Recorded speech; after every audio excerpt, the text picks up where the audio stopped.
So that's how freshmen get to drive. They know that whole trick. There's monthly passes for public steps or cheaper than student.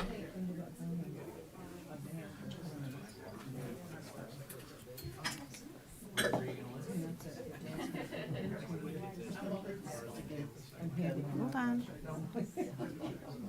You know, I'm old school. I answer things in one word. It's not loading. We weren't all sitting at home looking for things to do. There's too many phones in here. My thing won't load.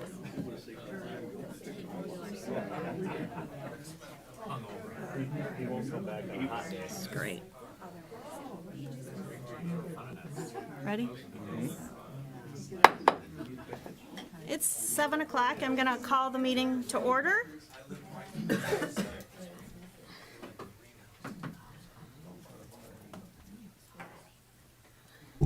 There's some seats up here. I don't want it. Ken, could you do roll call? Absolutely. Blackburn. Present. DeRoney. Here. Hageman. Here. Howard. Here. McAlexander. Here. Mishigian. Here. Miller. Mr. Miller did inform me that he would not be able to attend this meeting last week, so you have a quorum of 6. Thank you. Next is the approval of the agenda. Is there a motion? And so move. I second that motion. Any discussion? All in favor? Aye. Any opposed? Motion passes. Next is the approval of the village council regular meeting minutes from February 24th, 2025. Is there a motion? I make a motion to approve the village council meeting minutes of February 24th. A second. Any discussion? All in favor? Aye. Any opposed? Motion passes. Next is public comment, not on published agenda. Before I get to that, I just want to remind everybody to silence your cell phones, please.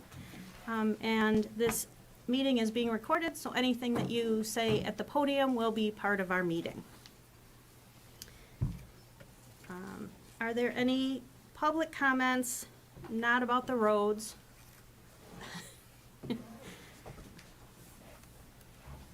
Name and address, please. Good evening, my name is Kurt Jones, I live at 23640 Overlook Circle. I just wanted to put on the record, as a little bird has told me that this is our village council's last meeting tonight and that he is retiring. And I had the pleasure of working with him for 7 years when I sat on the council. And I just thought his experience, his knowledge was invaluable. I don't recall in 7 years him ever giving us advice at a meeting that later proved not to be true, which I don't know if you realize how difficult that is when you're answering questions off the cuff that you don't know are coming before you. And I just think he's been a tremendous asset to the village. I enjoyed working with him a great deal. I'm sorry for the village that he's retiring, but as a retired attorney myself, I think you're going to love it. Thank you. And that's sort of a perfect segue for me. I was also going to include right now, congratulations to Dirk. You've just shown unwavering support for the village for decades. I've been here for about 6 years, and you have just been nothing but a professional and supportive and always available. And we just can't thank you enough, but we're also extremely happy that now you're going to be able to spend some well-deserved time with your friends and your family. So Thank you, I appreciate it, and I appreciate everybody here. Everybody's been great to me, and for that, I'm thankful. great. Thank you so much. Well, we did get you a little card. Okay, thank you, So- thank you. You can take that with you, and again, don't be a stranger. Feel free to sit in on any meeting you want. Yeah. Are there any other comments not on the published agenda? Seeing none, we're going to move to the discussion topics. The first, we're going to start this tonight with the fire department monthly report. There he is. We're going to flip-flop a little bit for tonight. Make your way through. It's like a high school hallway.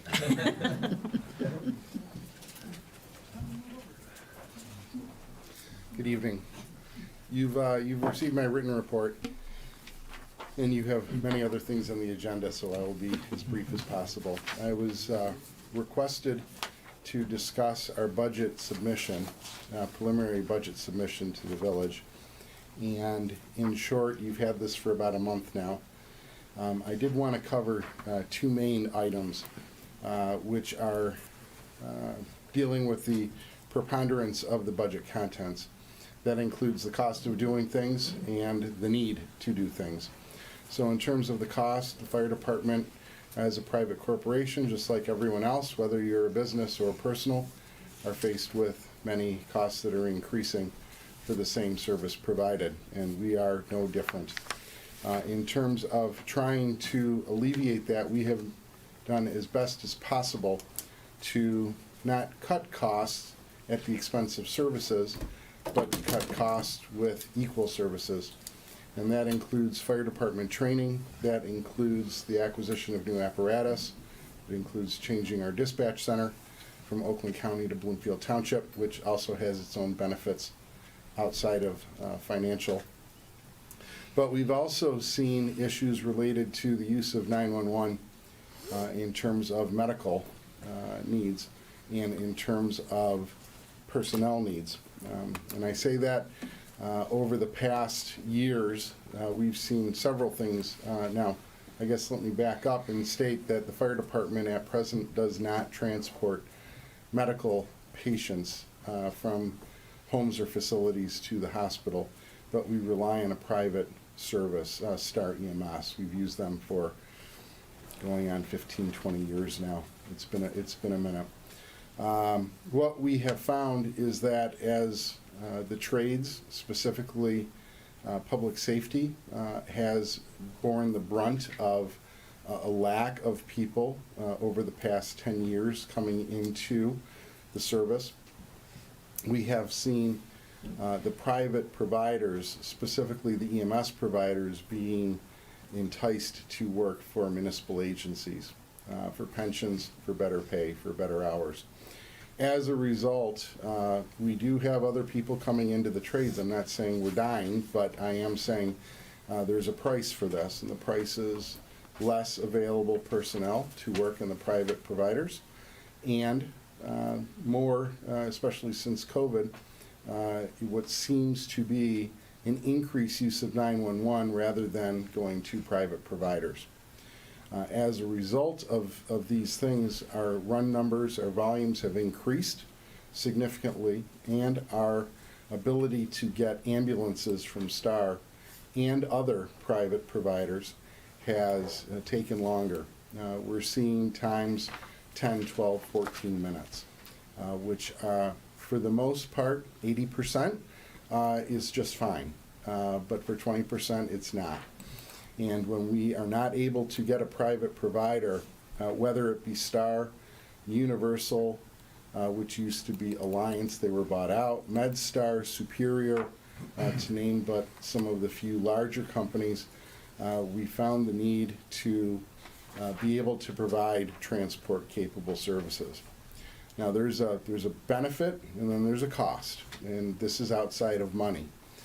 The benefit is if somebody needs to get to a hospital in a life and death situation, by being able to transport, we will be able to do that.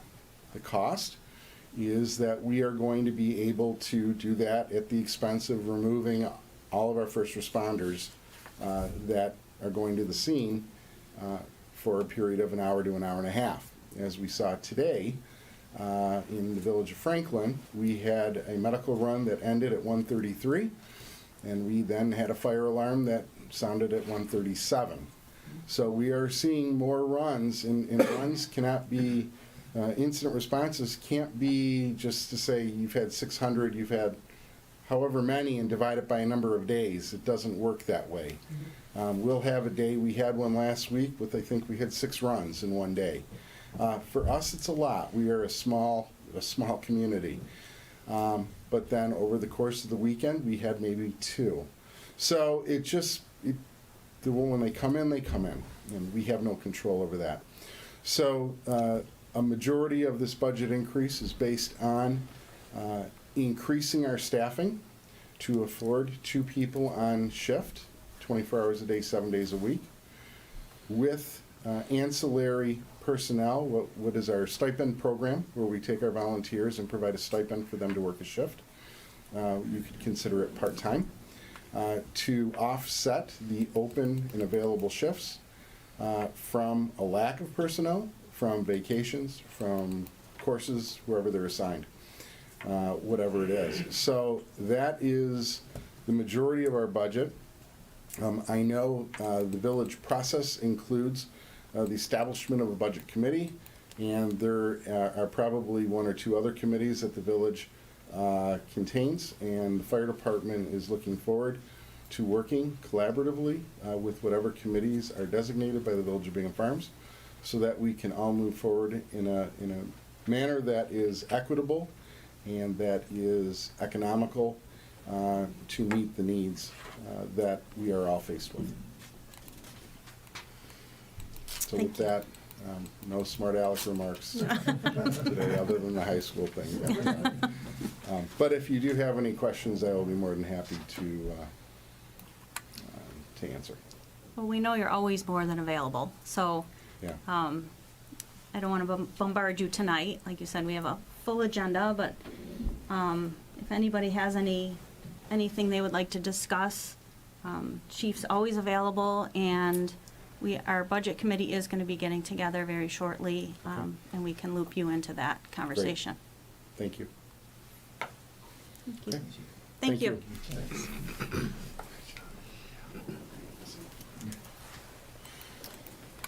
Next, we have the police chief with his monthly report, as well as a few other items. So welcome. So I'm actually going to speak a little bit longer than the fire chief. I apologize tonight. And I'm going to miss Dirk as well, because he always has a full water here, and sometimes I do take it when I'm talking. So. Is there any questions about the monthly report that I submitted? One incident that I want to discuss just real briefly is that we did have a domestic violence incident over at the SAD late last week. It involved a weapon, handgun. No one was injured. We were able to identify the suspect. We got a warrant for that suspect, and he'll be in our custody very, very soon. So it was resolved relatively peaceful. A couple announcements I have tonight I'm very excited about is first something that I've been working with Lisa and Ken about, and it's a communications platform with our residents here. This communication platform will allow us to efficiently keep residents in Franklin and in Bingham Farms informed during emergencies. It's designed to provide timely and accurate information to the public during critical incidents. I think this is going to be, like I said, a very valuable tool for the community. Residents do need to sign up for this service. We're going to be pushing out information through the newsletter that Ken puts out on our social media. I'm going to work with Lisa and Ken on how we can let all the residents know how to sign up for this, because I think it's really important. It can go to your phone, it can go to your landline, you can get text, email. I really envision you only getting messages once or twice a year. But if there's something that's happening on your street or down the street, we want to let you know to either shelter in place or exactly what's going on. So we want to be very transparent with all of you. So I'm very excited with this plan. We've vetted several plans, and this was the cheapest and really the best for us. So Franklin and Bingham Farms are going to split the cost of that, and it's well worth it. The second announcement is beginning this coming May. That's coming up quick. Our department will take part in a 2-year process through the Michigan Chiefs of Police Association to achieve state accreditation. This process will improve our overall effectiveness, our accountability, our professionalism, ensuring that we meet the highest standards of law enforcement in the state. When we're done with accreditation, we will be one of the top police departments in the state. And there's many, many small departments in the state of Michigan and very few that achieve accreditation. So it's really going to be a feather in the cap of our team, and for both Bingham Farms and for Franklin. It's a difficult process. And when I announced it to my team, they were not very happy, because everyone within the department has to work very hard to achieve this. For the last 4 months, we've been working on processes and policies, and I think we're ready to proceed. We applied for 2 grants relating to this process. We received both grants, so the accreditation process is going to be free for us, the software that we have to purchase is also gonna be free. So that's good news. The second thing, or third thing, and I'm probably the most excited about this, is a co-responder program. And in law enforcement these days, we're talking about how do we get help to people with mental health illness or substance abuse problems. Because law enforcement is asked to do more and more every day. And my wife's a psychologist. I am not a psychologist. So we want to be able to pull those type of resources in to help us with certain incidents, right? So we've partnered with the Oakland Community Health Network, which will provide a mental health professional, either a social worker or a psychologist. They're going to be working full-time to assist us in helping individuals with mental health or substance abuse concerns. They'll be able to provide additional resources, advice, and they'll also do follow-up once the officers leave. This program was spearheaded by the West Bloomfield Police Department, my former department, and it will include a total of 5 departments. West Bloomfield is the largest, obviously, and they've agreed to partner with Keagle Harbor, Sylvan Lake, Orchard Lake, and the Franklin Bingham Farms Police Department. West Bloomfield, through a lot of hugs and lunches that I paid for, I want to know, they're paying for $92,000 a year for this person. Bingham Farms and Franklin will be paying $2,500 if you approve it each for this service.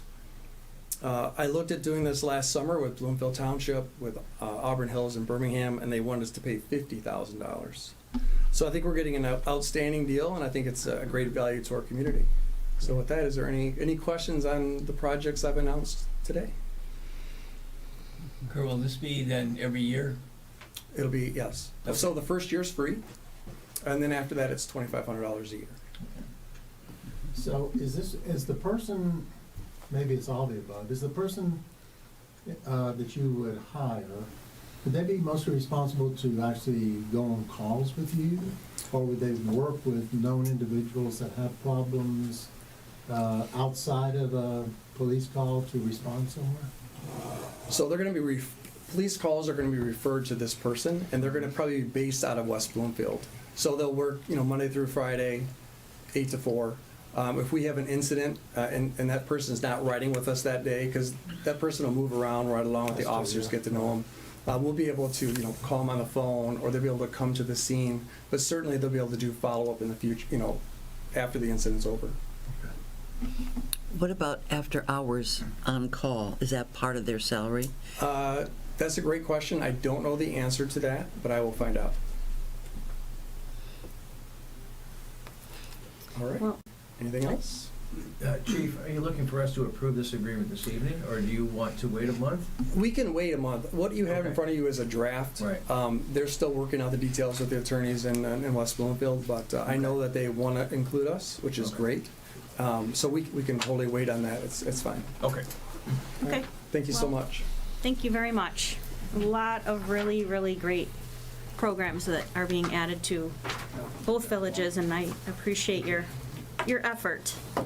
And again, if everybody can watch for communication from the village on that Code Red or on Solve, we want every single household to be signed up. So you can start sort of talking to your neighbors about it and let them know to watch for something, or if they have a question, to call the village. We'll get you signed up. Thank you so much. Next is the manager's report. Yeah, I have 2 things I want to highlight that are in my report that's written in the packet. 2 things. Number 1, with the big crowd here, this is important to me. Yard waste and leaf bags. The collection for that starts Thursday the 10th. So please don't put it out before that. I know sometimes when it gets a little warm, maybe not today, but other days, people can sort of jump the gun a little bit. Secondly, there is an opening due to a resignation on the Southfield Township Board of Trustees. There is an application that we have put on our website. There also is one, of course, on the township website. The deadline is April 2nd. A person who would be appointed would be filling a partial term, a 2-year term. Clerk Eileen Harrivan over in Southfield Township mentioned to me that it would be nice to have a resident from Franklin or Bingham on the township board. Apparently everybody is from Beverly Hills, nothing wrong with that, but we'd like to get a little more representation.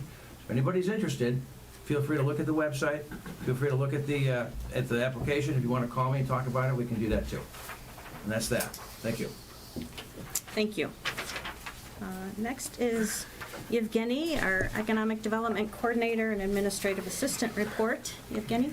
It's been a fairly uneventful month on my end, so I don't have many updates to report unless there are questions. Any questions? Yes. Is there a new opening date for the latest new restaurant? No. So, yeah, the last I spoke with the owner, they were still in the process of doing some final touches on the restaurant. I actually got a really nice tour of the facility with him. So as soon as he's ready, he's supposed to approach us for that opening event. So I'll definitely keep you guys posted once I find out more information. Looking forward to a new Smalls. We're referring to Smalls, which is a restaurant that opened, or it's about to open in the old Mandaloon space. And we've been looking forward to this for many months now. Mm-hmm. Yes. We've eaten at Royal Thai twice. It's great, so please, everybody, give them your business. It's good for takeout, got a great dining room. So, nice spot for local Thai food. Thank you. Absolutely. Okay. All right, so if there's no more questions for Yevgeny, we are going to move to ongoing business, and we'll start with the roads project update and timeline. Mr. Brad Shepler is here from HRC. Oh, there he is. Pop in. Come on in. All right. Thank you, everyone. Can put the timeline, the proposed timeline, in the packet for you. Should everything go okay this evening, we are planned and ready to go out to bid on Wednesday for the road project, and then we go for a 4-week bidding process, and hopefully be able to award at the next meeting and start as early as June 2nd, week of June 2nd. That is the update. Everything else is the same as provided to you last meeting in terms of cost estimates and things like that. You were all provided the contract book a couple weeks ago. And I'm just here for questions. Okay. I guess. I mean, the Okay. timeline was pretty much there. Ken and I kind of went over it already. And we're going to be planning for this for a while now. So we have everything we feel in order. All right. Thank you for coming. We'll see if we are going to be having the public hearing, so you'll stay, Yeah. right? So if there's any questions now, or if we want to hold off until after. Yes. One of the things we talked about last time, and I think Eric brought it up, and that was getting some information back and forth between you guys.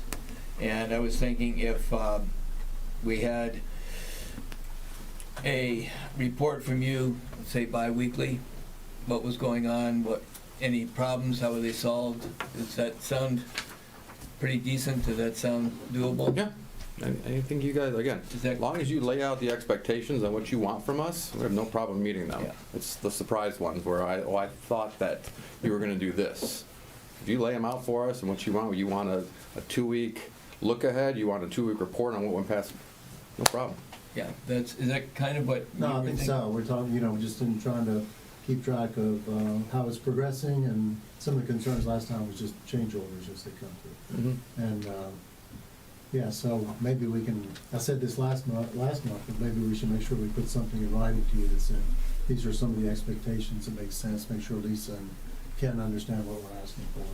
But I think some type of bi-weekly update to the council would be great. Yeah, I mean, if there's something major, again, when you're dealing with underground, Yeah. sometimes you get unforeseen conditions. Well, that's what we're concerned If about. it's something major, we will definitely bring it up Yeah. to you, but again, we try not to stop construction, because that always just ends up costing money anyways, and then it costs money for no progress. Right.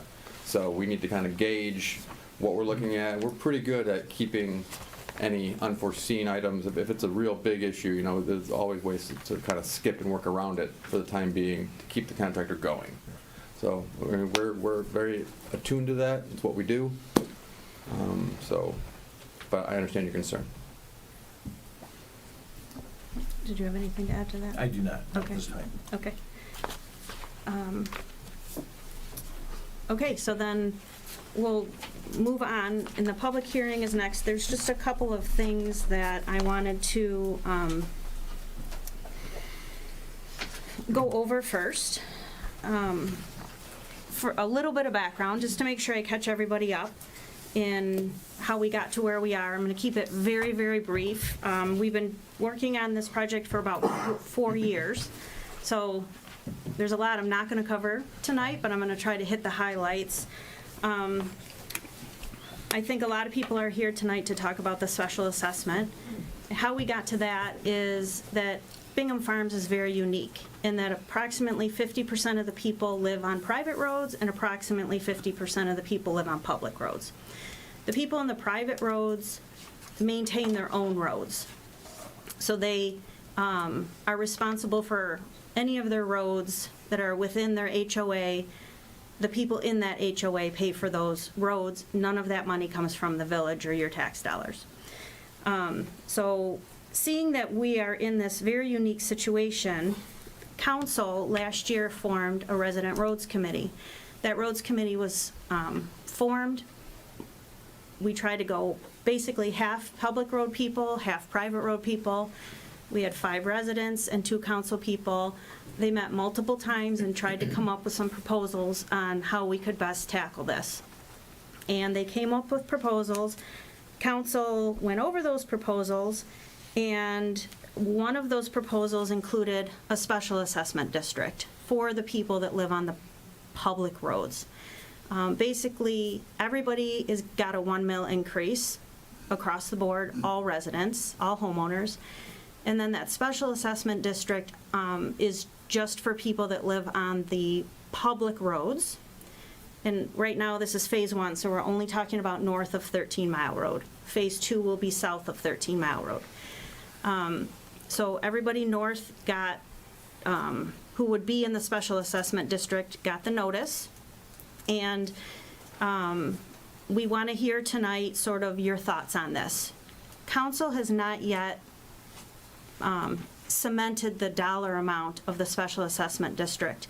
And I know there are other communities around that are incurring huge, huge dollar amounts, $40,000, $50,000, $60,000, $70,000. Our special assessment, the amount we've been tossing around is $500 per homeowner per year over 10 years. So $500 a year for 10 years would be the special assessment amount. We came into the situation where there are a few private roads that feed into the public roads. So the people on certain private roads can't get to their home if they don't ride on a public road. And so looking at that, the number we've sort of tossed around, again, we have not voted on this yet, is maybe like $250 per household for those private road people who need to use Bingham Lane or Bingham Road per year for 10 years. So I just wanted to sort of catch everybody up a little bit on that. I think not everybody understood the $500 and the $250. And so I just want to make sure that just to calm some people's nerves, you know, we're not talking about tens of thousands of dollars over time. Just trying to balance out the public road and private road situation that we're in. So moving on to the public hearing, I want to explain a little bit how this goes. I'm going to open the public hearing, and the public hearing is just that. This is a time for the public to speak to council. There will be no back and forth between council members with each other, and there will be no back and forth from council members to the public. This is completely, it's almost like a separate meeting where you all get to speak to us. We will take everything that you say into consideration, and then after your public hearing part, I close that, then it'll be time for council to speak, at which point there will be no more comments taken from the public. So that's kind of how it goes. I do have the list that people signed up on. If you didn't sign up and you want to say something, you still can say something, raise your hand. If I call you and you have had your question answered, you can just say pass. And I don't know if there's any more on that, right there under that green water bottle, if anybody else signed up. I don't want to miss anybody. Are we supposed to just sign up that we're here? No, this is just if you want to speak. It said here that we have to be able to prove that we were here. You want to send around a thing? Dirk? That sheet was kind of two goals in one. Dirk? Oh, Ask Dirk. That checks that to as well. address that. Yeah, they should sign it, yes. okay, so if we can pass that sheet, we have 2 sheets. So if everybody can sign in with your name and address as we're moving forward, that would be great. Can I ask a question before the hearing? Sure. Is there any history or precedent of any other special assessment districts happening in Bingham related to roads or otherwise? I believe this is our first special assessment ever For roads, for yes. roads. Yes. Thank you. But we do have a special assessment district in the village. Yeah, but we do have a special assessment district. I wasn't sure if you were talking about just for roads. For roads or otherwise? Yeah. Any history or precedent of having different tax values for different households based on whatever the situation, roads or otherwise? So we do have a special assessment district in the commercial district, is all in their own special assessment district, and they pay for, do you want to speak to Yeah, what sure. they pay for? So I'm the treasurer, Bill Patton. Nice to meet you. To answer your question for the otherwise is we have 2 special assessment districts. One's for the commercial district that provide police services that are dedicated officers that go through to the parking lot, check the doors, do all of that. That is based upon, and I spread it every year, based upon the state equalized value of those parcel numbers and collect it. So I've been here 2 years, it's been many, many years since the that's been in 80s. place. I Right. think it was the 80s The it 80s. started. The second one is for a pump system that is on private road, Woodland Drive, and that pump system in the pond there, which we're going to be talking about later, that needs to be replaced. But the assessment for those 11 parcels, they also receive their own SAD that they have to pay on a yearly basis in order for WRC to be able to maintain that specific pump. Should, we have large rains or runoff or snow melting, and it pumps that water back into the drainage system so that nothing backs up or overflows. Those are the only 2, in addition to the one that we're having the public hearing on for the roads. Got it, So, thank you. answers your question? Yes. All right. Thank you.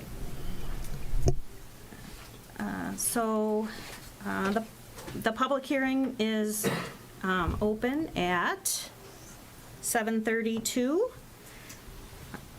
Is there anyone here to address the adoption of the resolution number 3 for the Road Special Assessment District? If you are, I'll call your names, actually, we'll start there. You can approach the podium and please provide your name and address for the record. And if there's somebody here that's going to speak for a group, you can do that. You will have 6 minutes to speak because you're speaking for a bigger group. If you're speaking as an individual, you will have 3 minutes to speak and make your point, and we'll time that and just sort of give you a little bit of a hands up when you're getting toward the end of your 3 minutes. Let me start with, is anybody here to speak with for a group? No, okay, then we will start with Mr. Huff. I'm going to pause at this time because if it's okay to raise my hand later if I have any further questions. Absolutely, I'll come back to you. Antonina Grinnan. I'll do the same, I'll pass until then. Okay, I think the next person's going to say the same thing. Would you like to start? Well, I have Mr.? a question, but it may not be on point here. about- It's got to be with this Yeah. for the special Maybe assessment. later. Okay.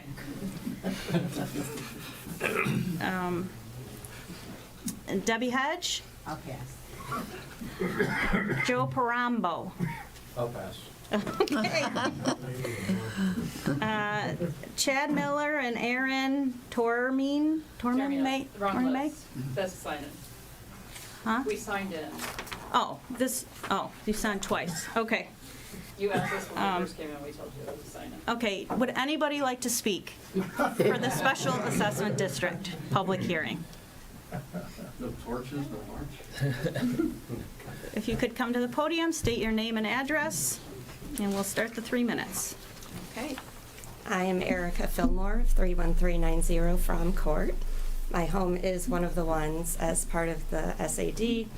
Personally, I don't really care about the cost. I do have concerns about necessity. I bought my house 15 years ago, and since then there have been 2 road projects, one of which caused massive damage to my property that took 4 years for the engineer to admit that they had done the pitch wrong.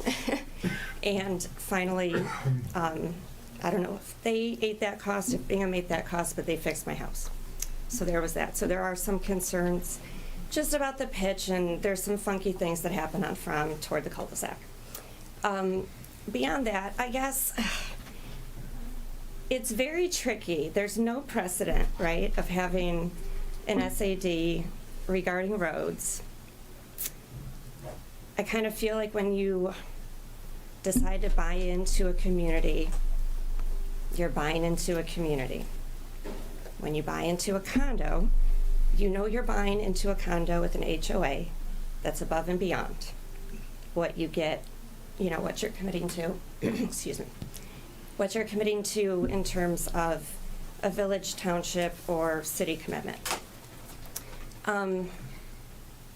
I mean, I own a building at 13 and Telegraph. When I got that first tax bill that said I have to pay 5 figures for schooling and water, or not water, but like sewage and waste management that like we don't even get. What about all the people that have, you know, their kids are grown, they're not sending their kids to school? Do we get to piecemeal, pick a la carte what we pay our taxes on? It's a really slippery slope. I see it from both sides. But if we get to pick and choose now, what happens later when it's the next thing? That's all. Thank you.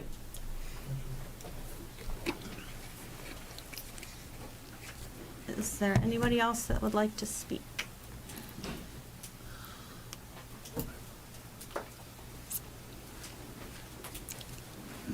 Congratulations. Hello, my name is Ben Templeton. I live at 23172 Old Orchard Trail. When I spoke last time, I've kind of gotten over it. You're probably going to approve it anyway. My issue is that once a special assessment starts, it usually never ends. It gets asked to be renewed in 10 years. Or when you're all not here in 10 years and somebody else is, and somebody decides that we need sidewalks, and they say, oh, we have special assessments set up. They can just pay for those. When utilities come through and want to do underground power because we lose power too often, they're going to say, oh, there's special assessment districts set up. Let's just use those. It's what comes next and what comes after you guys once everything is already set up and the framework is in place. So if you do decide to pass it, I'd love to see some language in there that says these are not renewable after 10 years or something along those lines so that people have a chance to speak again in 10 years when this is over. I just foresee, like many things that come up at the county level, they're always 10 years, 25 years, and then they're always asked to be renewed, and they're always just approved because we're all used to paying it. So some sort of language within there that says that this is over at a certain point.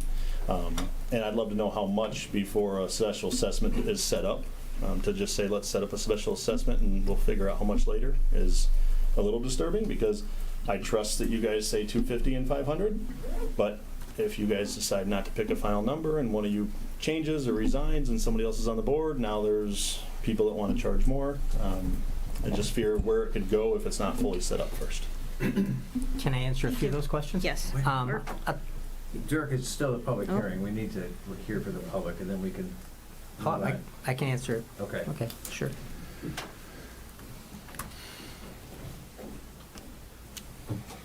Is there anybody else?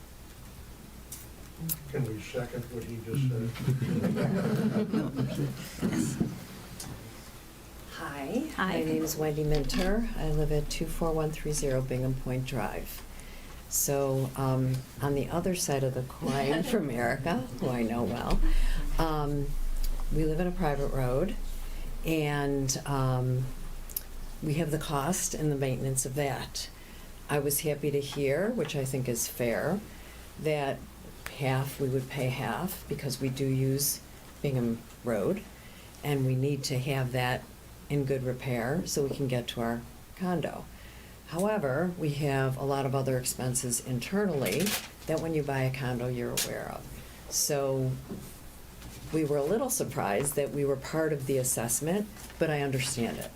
So I think it's a fair compromise of what you are offering, and I was happy to hear that. So we are friends. The other side of the coin. I just wanted to. Thank you for sharing. Okay, thanks.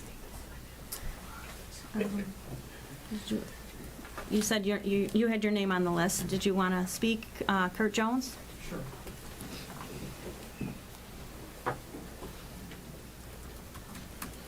My name again is Kurt Jones, 23640 Overlook Circle. I'm going to say, I think, a couple things that Lisa already mentioned.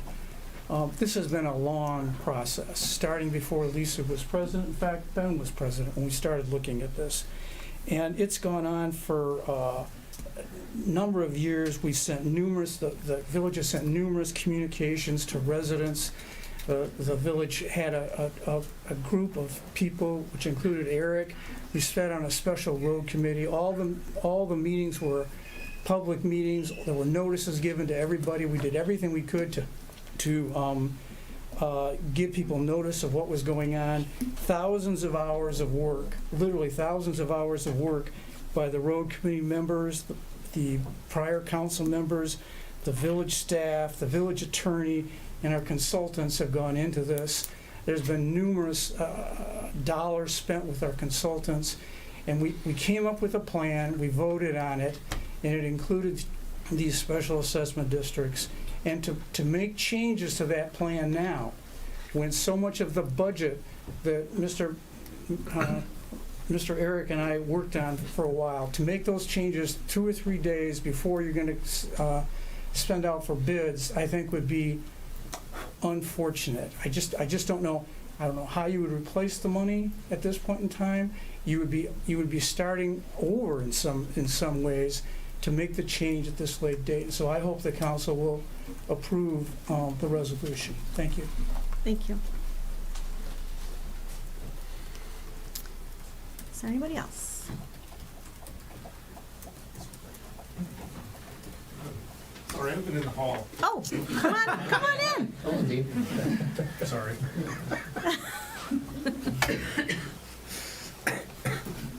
Dean Nelson, 32905 Bingham Road. I generally am not opposed to being assessed. I guess my issue is I feel the private road people got let off the hook personally because we all drive down these roads. The garbage trucks all drive down the roads.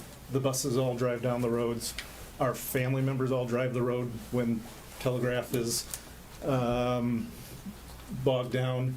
And quite frankly, the big giant trucks that are building the big giant houses run down the roads, and they bring the property values up for everybody, including the private road people. So my personal opinion is private road people got let off the hook to the extent they're not in the SAD.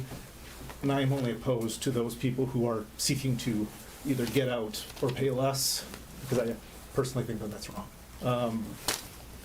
We're a community. We all should have paid either what our taxes say we'll pay or minimally the same amount for this tax assessment. And sorry, I have to run because I have to get my kids, so I'm sorry if I'm short breath. Okay, thank you. Anyway, that is my point. Thank you. Thank you very much. Yes.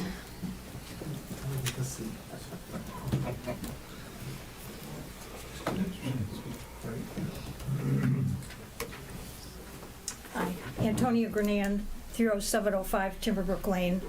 I am a private road person. I was also on the road study committee, and has been pointed out, a lot of time went into that by citizens, and they were open meetings. And what I learned from that is that this is not an easy thing to solve. There's no perfect answer to this. Private roads were not, by the way, let off the hook. There was a recent millage passed that applies to everybody. It's a road funding millage, and everybody's paying that. So certainly you can't say private road people were let off the hook. It is an odd situation that we have half the residents here are on private roads and half the residents are on village roads. It's kind of weird. I've done a lot of municipal board work in other community where I lived, and this is a real strange situation. And there is no perfect solution. But I think the road committee offered options, different options to the council. The council chose the one that I hoped they would choose, because to me it was the most equitable. And I don't know if people on village roads completely understand. Private road people are taxed at the same rate, but there are things that we don't get from the village because we're on private roads, and we bought into that. This is not a whine, but it's just a fact. We do get fire and EMS services. We get trash collection the same as everybody else, but every other service is a little less.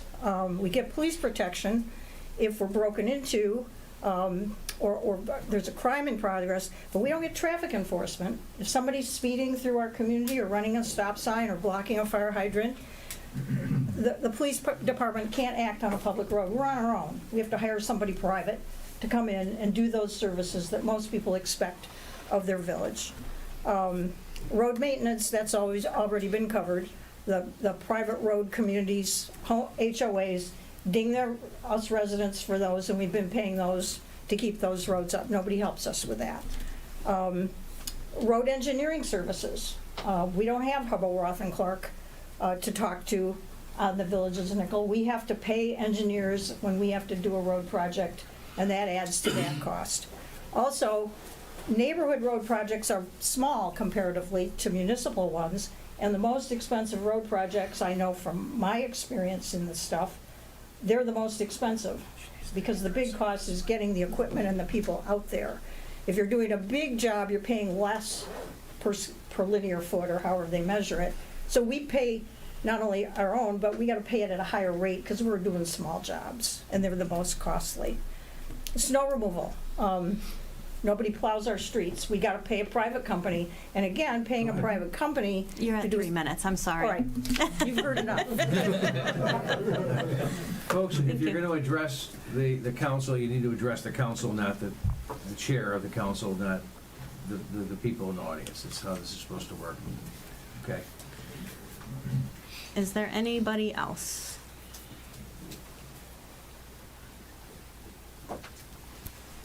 Oh, okay. Have any written comments been You submitted? need to close the public hearing first, if no one else is going to speak. Oh, I guess you're going to read the. We have no written comments at this point. Okay. So if nobody else, I just want to give her. I apologize.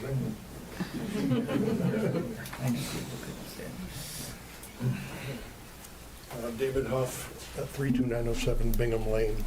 I just want to resonate what Ben said, and the literature that we got said if you don't make your point, you don't get to argue it afterwards. So I would actually suggest that there's not a single person here that wouldn't agree that we don't want to see a special assessment become, after the 10 years, renewed. Mm-hmm. And I would ask that that be very, very clear in the road commission's words. Mm-hmm. Thank you. Thank you.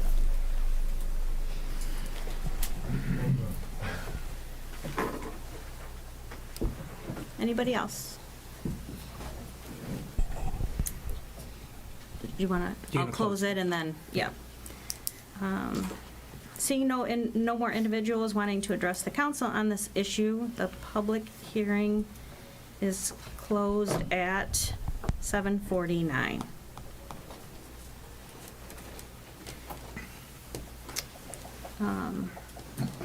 Were there any written comments? There are no written comments that were submitted to me for reading into the record. At this point, you would want to have discussion at the council level and at the consultant level, and I think Dirk would like to say something. Right? Yeah, I would like to start with Dirk, if you Okay. could answer Right. that question. Ben raised a couple of issues. One was concerns about the special assessment district perhaps being expanded to include other improvements. unrelated water and sewer, sidewalks, that kind of a thing. This special assessment district is limited solely to improving the roads in the special assessment district and those associated improvements that have been described as part of that. So you can't expand that. The cost issue is going to be determined tonight. When you pass the resolution, you will have to decide whether you're going to go with the $500 a year per property for 10 years and on public roads and $250 a year for 10 years on private roads. We have to establish that number tonight, so that everybody will walk out if you're knowing that that's the number. Finally, the renewal. This kind of a special assessment is not subject to a renewal. If you decided that you wanted to do another special assessment 10 years from now, you'd have to go through the whole process all over again. You couldn't just hold a hearing and renew it. I think those are the three questions I heard. Okay. So. Okay. I did want to address the one thing to council. I can't remember if this happened previous to the new council or the previous council or this council, is that we chose to hold off on deciding the exact dollar amount until we heard from the public. That was very purposeful. We didn't want to decide a dollar amount and then have everybody here and say, this is what you're paying, we've already decided it. We very purposefully waited so that we could hear the concerns of the residents before our discussion where we had to make that decision. So that's again kind of how we got to tonight. And so I want to thank everybody for all of your comments, and I'm going to open it up to council for discussion.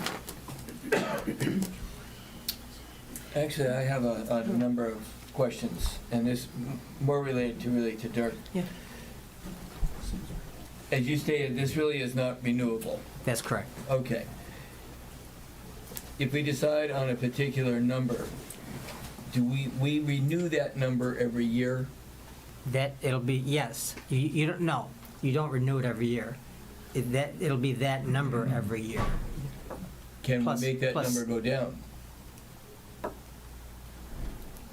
You could only make that number go down if you decided that the actual costs of the project were less and would require you to specially assess less. So yes, you can make the number go down. You can't make the number go up. Okay, that pretty, yeah, that's what I wanted to know. Okay. And it should also be noted that it's $500 a year for the public roads, 10 years, 7% interest. Your ordinance requires that 7% interest be charged on special assessments. So I don't know if anybody mentioned that, but I just wanted to make sure that everybody's clear on that.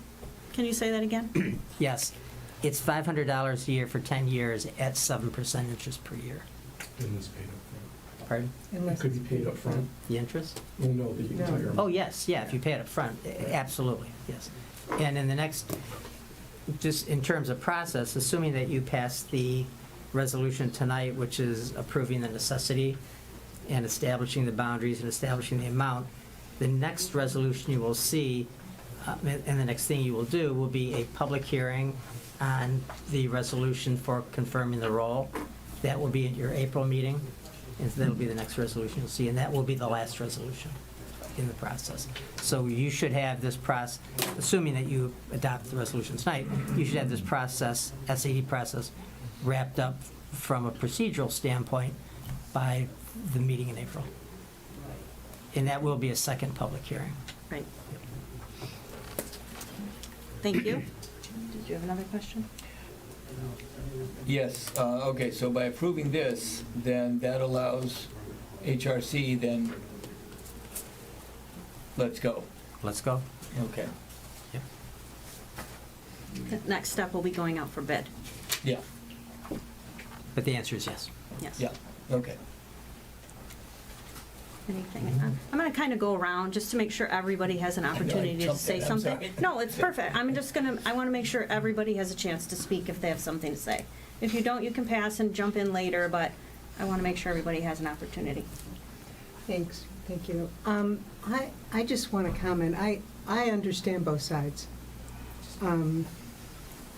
the idea that we want everybody to be happy and to feel as though, you're not being, paying for something that isn't yours. I'm sorry, I'm going to interrupt. You need to address council only. Okay. You can't address the public. We need to be cognizant of how our residents are feeling. One issue that I feel is as important as that of getting to and from your residence, if it's on a private or public road, private road, is it's also emergency vehicles getting to your home using the public village-owned roads. And when you have a house fire, any of us, we had a situation recently where that happened, or a house that's being broken into, we certainly want to be able to get the services you need there quickly and unimpaired because of road problems.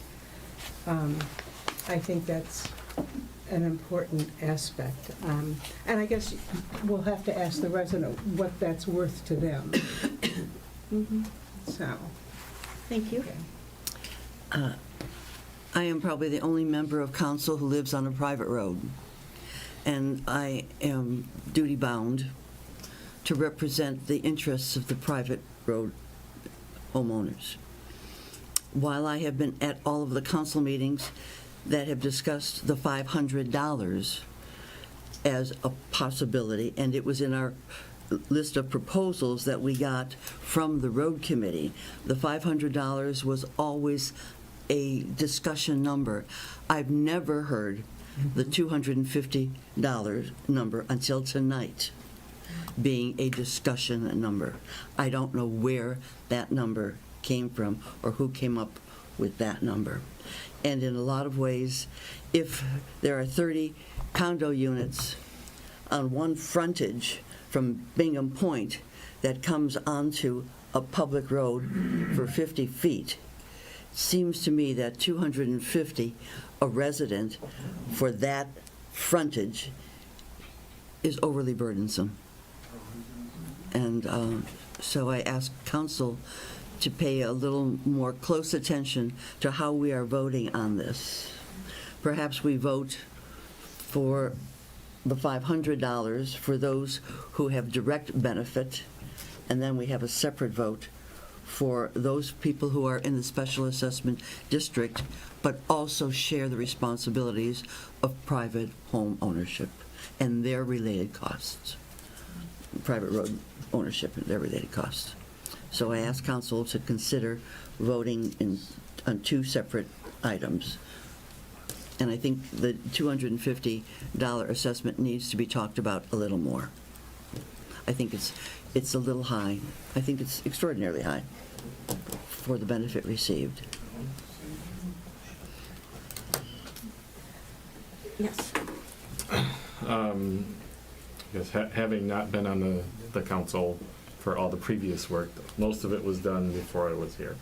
And I think I heard from council members and a lot of the public of hearing back to, there's been a lot of work over a lot of years, a lot of steps that have been made to get here.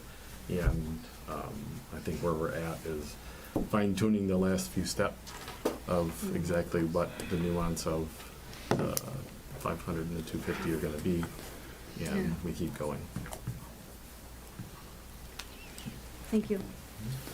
I was actually on the road committee, it's been mentioned already tonight, so it was my first experience working, I guess in an official capacity. I was chosen to be part of the committee.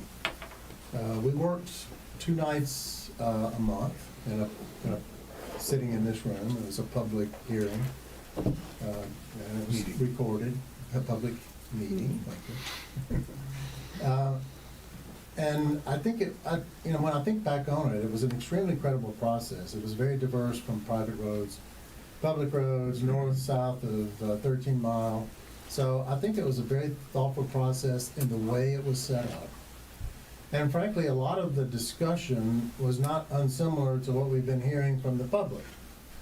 Because we quickly realized, I realized for the first time, because if you had asked me before then, I would have not guessed that slightly more than half of the people in Bingham Farms live on a private road. And it's not just the condos.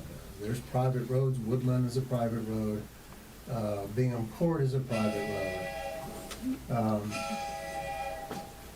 And frankly, there's even a handful of addresses in the village that are 13-mile and 14-mile addresses. So there's a lot of variety going on. And the discussion, the only real contentious discussion during all those months of the road committee was the exact conversation we're having tonight over fairness. We live in a community, we live in a condo, and so on and so forth. I think the work that was done was the right work. I think there was a tremendous discussion on SADs. There was a tremendous discussion on how to come up with a dollar number that made sense. And I think a lot of the thought process at that time is how much, first of all, is there some middle ground? If we're going to compromise on anything, is there a middle ground that would make sense for both public and private road people? And if there is a number, making sure that it was not a number that would be a burden on virtually anybody in this community. And a number not to be a burden, but a number that made a significant difference in the revenue. Over the course of the 10 years, for both phases of this project, the SAD will raise $1 million. It's not insignificant. On the other hand, I want to speak for previous councils. Previous councils, up to this council, had been able to earmark, save, whatever the right word is, well over $3 million to do this project. So there was a really good start point. That $3 million was paid equally by everybody in this village, based on their taxes. $3.3 million. We've been able to borrow some money to make sure we can do the project. That borrowing is going to be paid for by a $1 mil increase, again, equally paid by everybody in the village, plus the people that will get the most direct benefit of the roads, which is the people that live on the roads, which is the $500. I agree, I've not been involved in too much discussion about private road, $250, but the $500 that we worked on, the special assessment district, as a part of this process, we worked on for countless hours. I agree with what Kurt Jones says. If we change that dollar figure tonight, it would be unfortunate. Thank you. I guess I'll add also that we have been working on this for 4 years, and we are right at the cusp now of moving it forward. If we don't come to a resolution tonight, we're risking an entire construction season, and next year the cost will only be higher. The number that's kind of been given over time is that the cost to do roads goes up approximately 4% a year. I'm not looking forward to refiguring all the numbers again for another 4%. The time and energy and effort that's been put into this is just unprecedented in this village, I believe, and it's important that we move this forward and come to a resolution tonight. I do want to remind all of our trustees that we all represent all of the members. None of us represent or are duly elected by private or public roads. We are to represent every single homeowner in this village, whether you're on public or private. So nobody here should be making decisions based on where their personal house lives or where their personal house is. Everybody that voted for that person should be represented tonight. I feel it may have been previous to this council that number 250 was thrown around. Again, it could be a different number. That's what we're here for tonight. I'm just trying to give people a ballpark of what might make sense. I think if everybody walks out of here a little bit unhappy and a little bit happy, we've done our job. We after, like you said, thousands of hours probably talking about this, we've come to the realization that there is no perfect formula for this. And there's no other community that we can even look to see what they did. I don't know of another community that has almost exactly 50% private and 50% public. So we need to come to some sort of agreement here, and let the people know when they walk out of here what they can expect over the next 10 years. I agree with you, Trustee McAlexander, that we're trying to not make this overly burdensome. I don't feel like $500 or $250 with, a year for 10 years is overly burdensome for any residents, and that can be argued, but, it's our duty to get the roads done. It is part of what we need to do as a village, is maintain our roads. And the longer we let them go, the worse they get and the more expensive they get.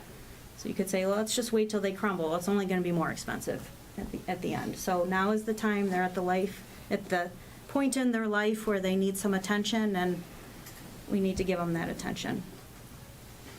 So I am going to take it in sections. I think first we'll talk about the $500. I think that's something hopefully we can agree on. If anybody wants to talk about that $500 number, or if we're all in agreement, we can move on, but.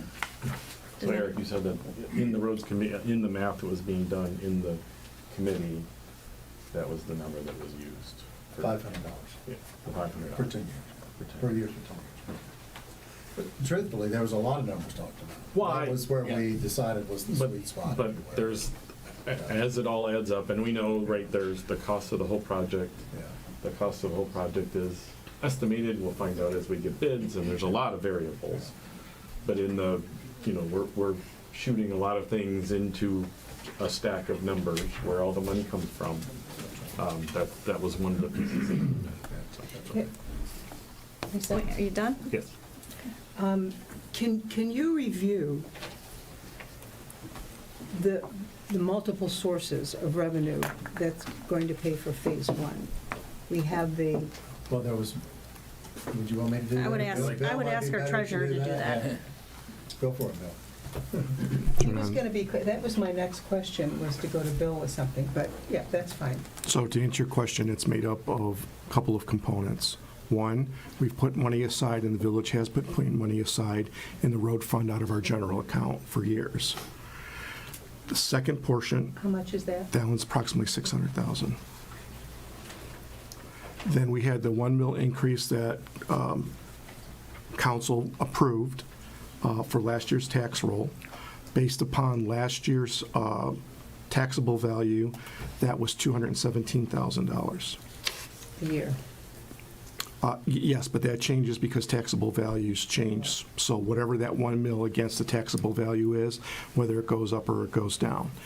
And this year, I just received a notice from the board, and taxables went up about 4.7%.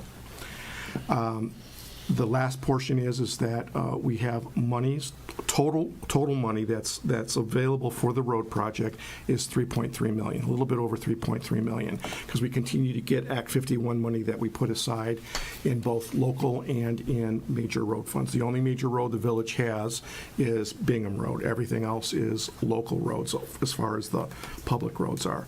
So when we look at that, we look at the cost versus the 3.3, plus the fact that we're taking out and have been approved for a $2 million loan through the State Infrastructure Bank. So that goes down here as a source of. As a source, right? It has 2 mil. Yes, $2 million, payable over 10 years at 3.25% interest. So it's approximately 200, and I haven't seen the actual document come over, but it's between $237,000, $240,000 a year on payments. That payment starts 1 year after the loan is dispersed. And then I look at, so that's the money that we have for the roads. Then I always want to make sure, too, back of that is I need money for daily operating expenses. And that was my next question. Yes, Yeah. and the state typically in your general fund, they want you to represent at least a balance of 25% or greater. I typically do a little bit more than 25%, so I figure out a dollar amount that makes me be able to sleep at night knowing that I can pay for the plowing, the salting, the garbage pickup, the library, the police, the fire, all of that. So those are the sources of funding that we use towards the road project. So what's the sweet spot on the 3.3 million that you would spend on phase one, that you'd be comfortable spending on phase one? Well, we have that available. I mean, we, knowing too, this is the other thing, right? We know that we have to do phase two. And we know that phase two, don't know how long, but we will not try to, we're not going to want to wait 10 years to have something done on phase two. Costs go up, and we have to go through the same process of HRC going through, looking at that, going out to bid and seeing what the bids come back on that portion and what the village wants to do. You've all talked about whether you do mill and fill, whether you do, take it up and replace it, whether you do sealing, whether you do cape sealing. So a lot of that's depending upon what you all decide is the right thing to do in phase two. Good, thank you. You're welcome.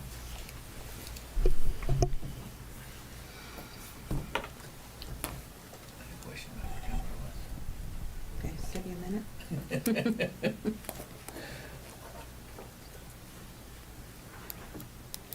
Kind of go back to what Eric was talking about. I also was on the roads committee.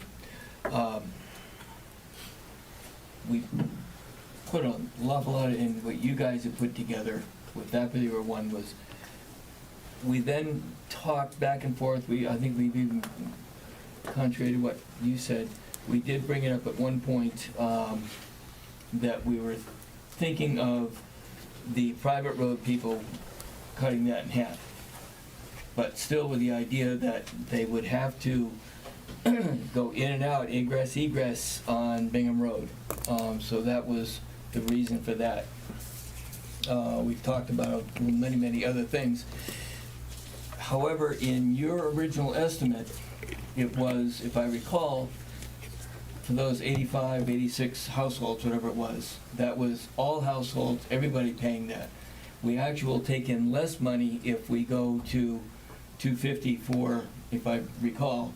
No, and when we did the original numbers, Was it just, it did not Just. include any of the residences on private roads. oh, okay, So if we do something for private roads, it'll actually put a little more into it. which will help pay off the SAD loan. That's correct.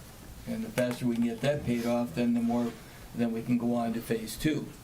A lot of this is catching up to what we need then to carry over for phase two. Because we don't know what that's gonna be. Brad might be able to say something, but we know that's gonna be pretty expensive. Right. So phase two is Bristol Lane in the courts, Yeah, and we know that Bristol Lane is in a mess. rough shape. It's gonna be a heavier lift Yeah. than phase one, just because of the condition of the road. So we need to consider making sure again that we're servicing, even though it's in two different phases, that we're making sure that we're thoughtful in phase one so that we can make sure we can fund phase two. Yeah, Because that would be a disaster yeah. if we did phase one and couldn't afford phase two. Yeah, that would not be fair to the village. Right. So it sounds to me like we're pretty set on $500. And 250. Well, I'm gonna do the Oh, 250 oh, I see. discussion Oh, I see. separate. Okay. Yeah, thank Maybe you. it's it may be helpful to me, but maybe for everybody, just, again, because I believe the resolution is very clear on the private, it doesn't mention a dollar value, that's what we're gonna vote on. Right. But it does mention specific roads, including the names of some private roads. Mhm. Correct. But it doesn't include, so that does include Bingham Point, if I'm not mistaken. I don't know the name of the road, maybe that is the name of the road. It includes Woodland, it includes Bingham Court. But the clarification I guess I'm looking for is, does it or doesn't it, I believe it does not include Outland Trails, for instance. It does not. Because it does not intersect a public road. It includes Woodland Drive, Bingham Court, and Bingham Point Drive. Okay, perfect. But, and again, for everybody here, we're only talking north of 13 Mile. Right. For whether it's a private or a public assessment. Right. For tonight. And Woodland goes straight to 14, so they don't have to drive on Bingham Road. Now Woodland goes to. Or, I'm sorry, not Woodland, Outland. Outland. That's correct. Outland goes straight to 14. correct. So they go on to, 13 and 14 are county roads. Yeah. So Okay. they go to the county road. Same with Cardinal Lane. Yes. Cardinal Lane's another one. You're right. Yep. And Pioneer now. Not included. Right. Not included. Right.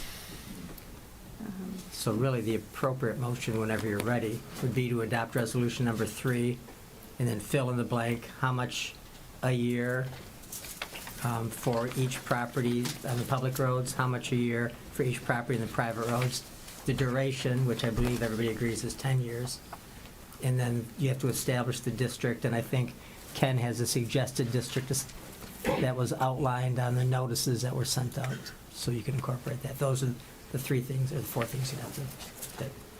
So, yeah. So, but we're gonna do, that's one resolution, so we're gonna settle, I'd like to settle the 500 and have a separate discussion about the 250, but it'll all be one resolution, right? Yeah. Okay, so just anybody have an issue with the 500? We're not taking an official vote. I'd like to move on to the next topic, which is the private roads that feed into the public road. And those are the 3 roads that I just mentioned. Yes. Yes. Those are the 3 roads just mentioned. Right. Do you want to start, or, I don't, Oh, just because yeah, you were on the roads committee? No? I have, if the question is, do I have a problem with 500? No, I do not. I think No, that's, the 250. Or the 250? Or, I Oh, hate to that's even use the fine. dollar Oh. amount, the next, so we're just talking, Yeah. so the 500, we're It's just done. We're putting, done with that. we're putting it on the side. Now we're going to talk about the private road. If the clarification is, as we've just described, I'm okay with the 250. Okay. I had previously stated my concern on behalf of the private road owners about the 250 number. And I understand completely that $1 million from the total SAD. And Eric, that 1 million from the SAD did not initially, that financial It did not forecast initially did not include the That's correct. private road people. That is correct. So anything coming from the private road people is on top of it. That's correct. And how many households can you say are on Bingham Point? There's how many? I don't know this. off Is the it top about of my 50 head. or not even? No. Bingham Point's about 50. 25. 25? 29. 29, 29? yeah. And Bingham Court is 5, and Woodland is 9? Just No.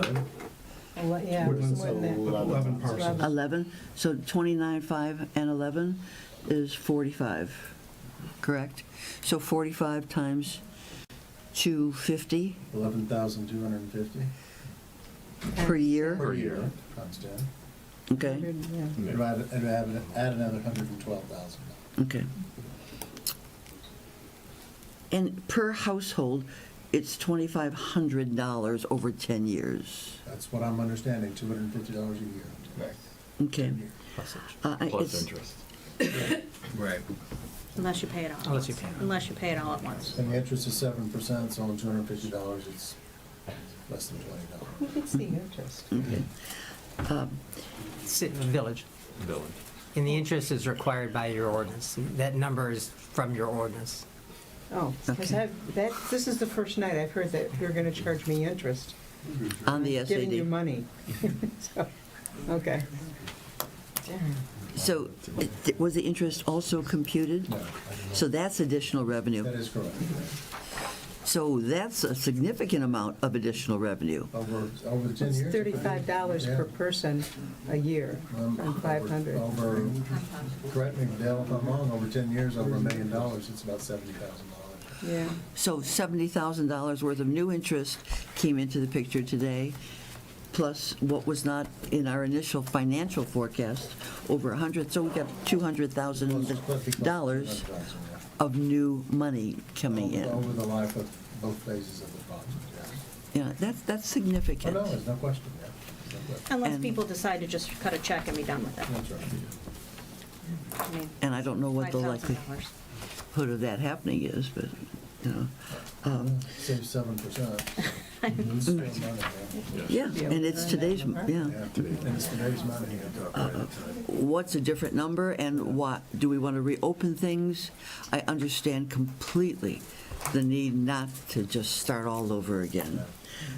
But I also don't want to set a precedent here of having those who don't directly benefit from something have to pay half, so that when we get to phase 2 of this project, all of a sudden, all of these special assessments are going to be coming in whole different ways. I just don't want to set a precedent.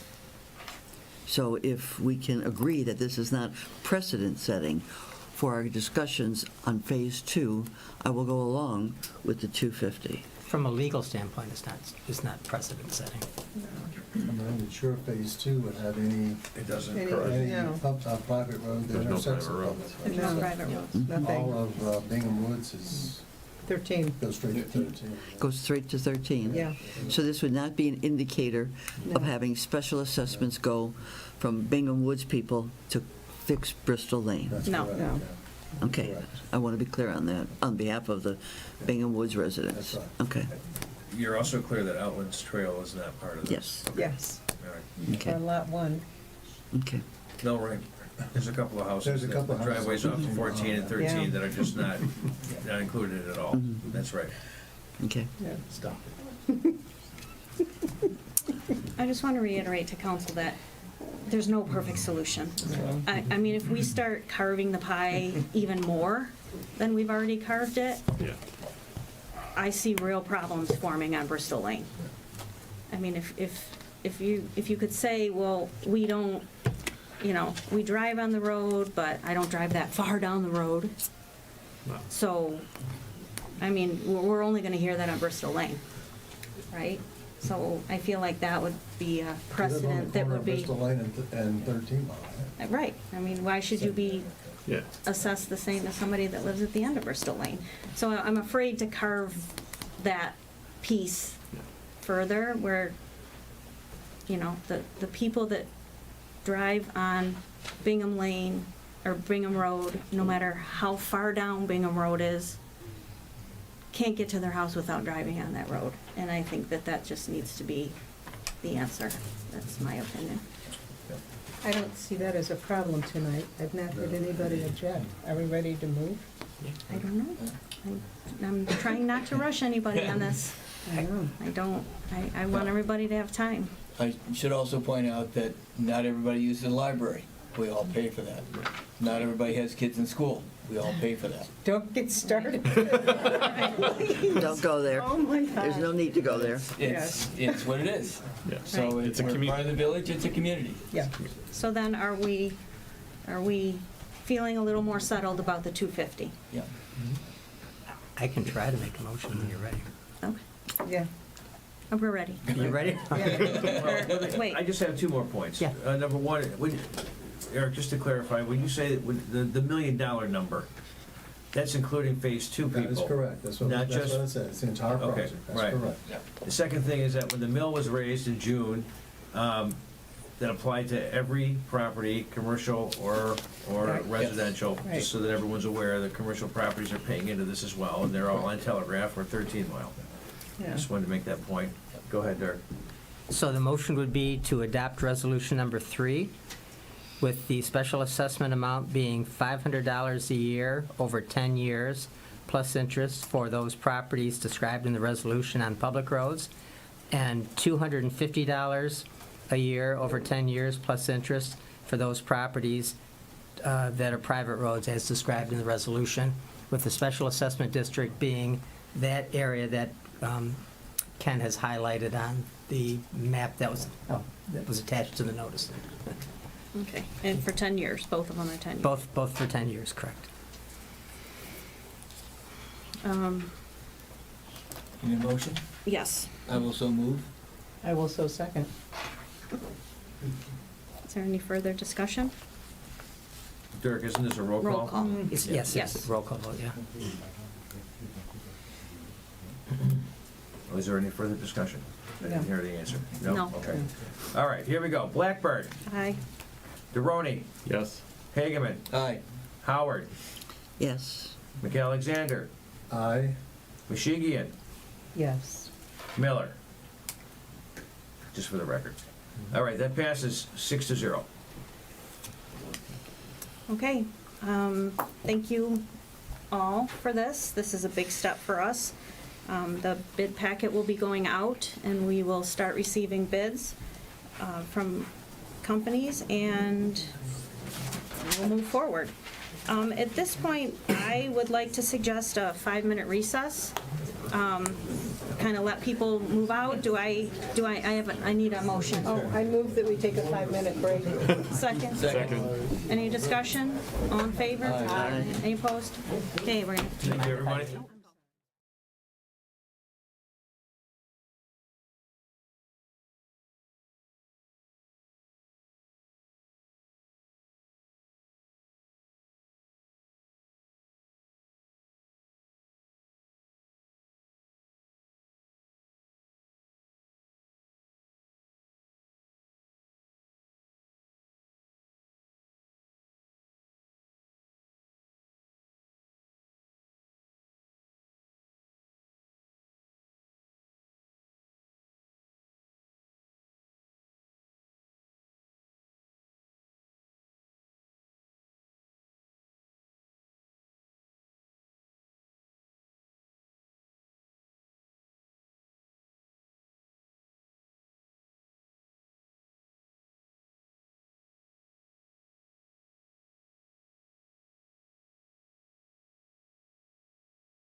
Think that's gonna work?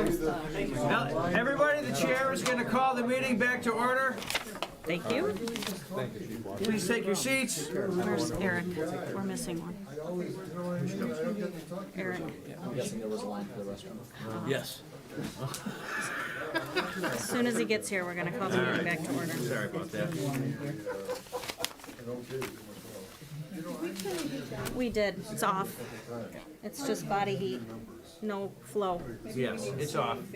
It's off. They should cool off now, but less people in the room. Can you put your phone number and your, Here he comes. email? I just call it back to order at a time, right? Yep. Okay. I'd like to call the meeting back to order at 8:34 PM. We are going to move to signage. Where's Mr. Shepler? He was speaking to somebody out in the hall. Okay, I'll introduce this before he gets here. So, I wanted him to speak to it first, but this is something that I had asked to be on the agenda. I've been thinking about it for a couple of years. I just want to float it out there to see what council thinks before the staff dives any deeper into it. They've all done a little bit of work on this. I've done a little bit of work, but I don't want to go too far and use up too much time if council is not supportive of this. So I've been thinking about the fact that a lot of the signs are going to have to come out for this roads project. And we're going to be getting new roads. We're kind of polishing up the village, if you will. And now is the time to make this type of change if we, you know, it makes the most sense to make some signage changes now if we're gonna do it. So, I think I'll get right back to you. Oh, Yeah. okay. I think if, you know, over time, signs have been put up for different reasons, over the last 15 years or 20 years, whatever, and they made sense then, but do they make sense now? Again, speaking of polishing up the village, this sign is currently in our village, this pole with those street signs. And I wondered if, and I'm gonna let you speak, do you wanna speak now? It's not really in the village. Well, it's sort of, Technically, it's in the RCOC right away. okay, so it's in our, okay, maybe you should speak to it. Well, I'm just saying. It's still, I mean, we see it when we drive You through the see it when you village. drive through the village. Okay, we see it when we drive through the village. So RCOC has certain requirements for their signs. Anything that you do will need to be permitted through them. I don't know if that sign was permitted, or how and why it was put up, or when. So if RCOC ever came through and did any work and happened to tear it down, they have no obligation to put it back up. They could put up one of their own standard green signs that they have. If the village wants to go through RCOC to get something permitted, then you can come up with something, I'm not saying just like this, but something a little different, a little unique. Mm-hmm. But you just need to make sure you go through RCOC to do that. And if you want to take that and then extrapolate that throughout the village, that might be the way to do it, rather than having different signs within the village and then other signs on 13 and 14 and things like that. Right. So my vision for the village is that we would have signs that are unique to the village, something very simple like this. It doesn't have to be spectacular. But right now, if you look at the street signs, I don't think I sent a picture of just a street sign. Funny enough, the next slide that you have with the mobile watch sign Yeah. also features a street sign. Okay, so, see, I was thinking. Yeah. So if you look at our street signs, I mean, they're fine. They do the job. But they don't scream Bingham Farms. Like, I hear a lot about the character of Bingham Farms and wanting to make things a certain way, and I just wonder if now is our opportunity to update the village and make it look a little bit better with our new roads. So that's you know, that's basically it. It's just a pole with a sign on top. Nothing, you know, too offensive about it, but do the other ones look better? I agree 200%. Okay. I think this is the time that if we're ever gonna do this, it's now. Right. Yeah. And it's not that we have to spend a fortune on it. And I will get prices for it. That was what, I didn't want them to go, and Brad would also be involved. We would have to get approval, like you say, from RC. Well, if you wanted to be consistent throughout the village, you can always just on 14 Mile and 13 Mile, go with RCOC standard signs and do whatever you want within the village, within the village for, like the corner of Bingham Road and Bingham Lane, the corner Right. of Bingham Road and Shagwood. You can do whatever you want there. Within the village, so within. just, okay. So it's whether you want to be consistent throughout the village, all signs are the same, or, you keep RCOC in their lane and their approved signs and you do what you want within the village. Okay, so those would be the two options. Okay. Well, I think we go to consistent signs throughout on 13 and 14, because that actually lets people know you're This is part of entering- Bingham Farms. Then you're just gonna have less flexibility in what you can do. That's Well, all. let's find out what that is. Okay. Are there people who have done this? Oh, Other yeah. villages Oh, yeah. that have a total look, including on the county roads? There are definitely communities. Now, whether they are fully permitted, I cannot answer that question. Right. But there are definitely villages, the village, Yep, Bloomfield Hills, Yeah. Franklin, I believe, there's Franklin. Beverly Hills has some. They Mhm. have the other Yeah. old stage one. As a matter of fact, They- on that, but Old, yeah, Beverly I Hills- think the developers of Old Stage may have put that up. Yeah. And then, Oh, again, okay. And actually, I think Beverly Hills has these signs throughout the Sherwood subdivision. Forest. Yeah, whichever sub has all the Robin Hood names. yeah. So there are definitely communities that have done it. Again, we want to be on the level, right? We want to make sure we get approved signs. Right, So you just have less flexibility if you went with a RCOC approved type of sign for consistency, that's all. Right, and I think consistency would be what would be nice, but I also think we should follow the rules. I would hate to spend money and, one sign they sort of don't look at, but then we do it of multiple signs and they're like, you need to take those down, and that would be a waste. I would want to find out what their specifications are, and again, that's why I stopped just short, because it's just staff time. And if council was like, this is a horrible idea, then I would just say, forget it. But I would like to find out what the standards are, what the cost would be, kind of what we can do, what we can't do, and again, like, how much does that pole cost? I have no clue, and I don't know, is that like a sleeve over the pole? I don't know. Right, because Yeah. I know there's some where you can have the pole, and then that is just a sleeve that goes over the existing pole, but Is it plastic, is it aluminum, like, is it just? I'm sure I don't- there's I have no idea. options. I'm sure you could spend as much as you want to spend on a pole, right? Sure But you could. we're not looking for that. I think it would just add a little nice touch to Bingham Farms. But if it's cost prohibitive, it's cost prohibitive, but we're spending a lot of money. And it would be nice if we could just take this opportunity to kind of update things. There are monuments as well, monument signs on telegraph saying, welcome to Bingham Farm, or whatever. That would also bear the look. You're referring to the direction signs that are like green, that are right on It the. says that you're coming to Bingham. Yeah. I don't think that's something we can change, that's a state, isn't that a state That's directional thing? On Telegraph, I'm sure there's always things you could do. It's a matter of how much effort and money you want to put into it. So, at this point, I'm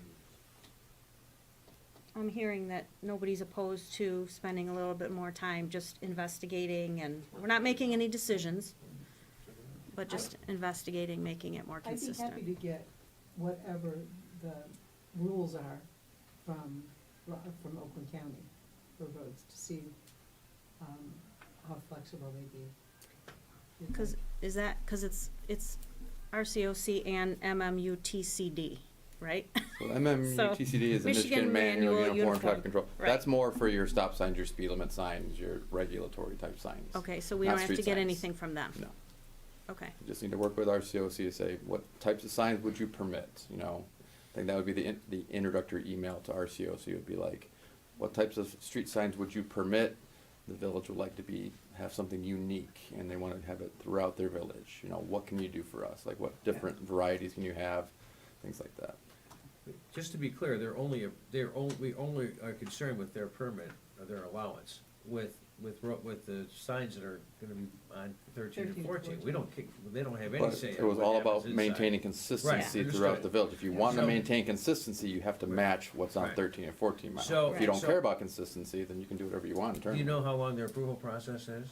No. And do you know how much it costs? I'm sure a couple months. Okay. The approval process from Yeah. them? Yeah. I would hope it wouldn't cost anything. It'd be a permit that Alright. you'd have to pull for Right. putting the signs in, and they would inspect them, and there's a cost to All right, review the plans, but to consult with them, no. okay.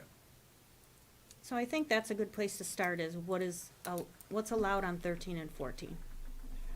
Because I think it would be nice to have them all the same. Now, if they say nothing, we don't allow that, then we can talk about what we maybe want in our neighborhoods and be consistent there. But if we can Or make if it you don't like the all match. examples they have. Right, Yeah. right. And maybe we can say, can we submit something and see if they'll accept it? Mhm. Okay.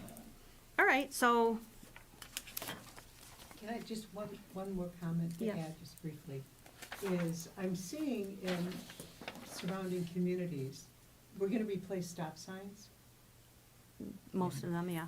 I mean, Is- they'll all be there, but some are new, some, right? Yeah. Yeah. But yes, the No, answer is we're yes. replacing stop signs with new reflectorized stop Okay. signs. I could probably do this with a can of paint, but what I really liked is the post that's holding the stop sign is red, the same red as the sign, and it really catches your eye. So I'm thinking, all those people that blow through stop signs on Bingham Road, it's one more thing, like, this is a stop sign, it's red, you've gotta stop. But it's Do you know if awfully nice. that's- I can look into that. I mean, it's all don't- regulated. That would, Yeah. that would be this MMUTCD, right? We would have to see if they allow that. Yeah, we just have to specify Do that you- we want Chief, do you colored, know if they allow that? colored posts. So he's correct. We'd have to check on what the uniform law says as far as traffic enforcement. But, you know, there's specific how high the sign, what the sign looks like, it has to be red. But whether the post can be red, I've never heard that before, but that's a good question. In Bloomfield Hills. And there's not just Bloomfield Hills, but there are other communities that are doing it also. It's sort of like spreading. Sure, we can look into that, I've absolutely. been looking a lot at signs. Me too. Yeah. Great. But if I recall though, I think we used to get all our signage from Beverly Hills. We still do. That's We correct, still we do. do. I mean, it would So just whatever be they something have, I that's would replaced. assume would be, Yeah. But they would need compliant. to follow these yes, compliances. I mean, Yeah. make that assumption. I mean, they might have a sign, I don't know if they have a sign shop in their DPW yard, but I think they just have a surplus, A if I'm not surplus. mistaken. But some of these Okay. other ones that we're discussing, they won't have it all, probably. correct, because they're So, not standard or right. irregular as noted. Okay, so, great, fabulous. We can move on with that. Okay, so along that same vein, we had said in a September 2024 council meeting that we're going to include mobile watch signs in our overall signage plan. And right now, there's about 30 signs, okay. Right now, there's about 30 signs in our village. Different sizes, different places, and I believe. That's not recommended. Right, by the way. that, you know, again, if we're trying to sort of start fresh and right and compliant, the laws and such have changed over the years, that, putting a sign like that on a stop sign, facing two different directions for one thing, and on a, what would you call that, a directional sign, or a, what's the name Like of a a stop regulatory sign? sign. A regulatory sign, is not right. It's not recommended. It doesn't. It's not recommended, I don't know if it's. Right. It's not illegal. recommended. It's not recommended. So, I again, trying to sort of shine things up, I would like to propose making all of the mobile watch signs consistent. I like this size, I think it does just fine. to warn people that Mobile Watch is in the area. If we were gonna be, doing what's suggested, I think the Mobile Watch signs are supposed to be on their own pole. Is that correct? If they're large, so there's a couple larger signs, like when you come into the village on Bingham Road and Bingham Lane, that are the larger signs. They Right. need to be on their own post. If they're small like this, they can be on the same post with some type of pedestrian sign. Okay. So I think it should be a goal, this is my opinion, is to have the smaller signs so that every single sign doesn't have to be on its own pole, the bigger signs. So sticking with the smaller signs, which there's more smaller signs than bigger signs in the village anyways. So going to a consistent size and then attaching them to an existing pole that's allowed. Are there any thoughts on that? And the village would, DE, are you looking at the map? Yeah, exactly. Well, Like this? It's a much larger size. Yes. there. If you- Lisa? yes, Karen Dietrich is the Mhm. president of Mobile Watch. Right. For Bingham Farms, and she did an inventory. I have it here. Yeah, good. Mhm. She has a count of all the signs, the Mobile Watch signs. I have it in right the here. village, Yeah. Yep, that's how I know there's We 30. have it and we gave it to Brad Yes. as well. And we did work, we contacted Franklin because they had an excess of signs. All their Mobile Watch signs have been Franklin on it, and it just Right. couldn't fit. No, It just doesn't make it, so. no, I think we can, Are they free? I think we can, right. We'll like scribble them out. Well, I think we can afford our own signs. Put your silhouette on there. No, thank you. No, thank you. Should we find a picture of John Bingham? Yes, Oh, that's a good there you go. idea. So,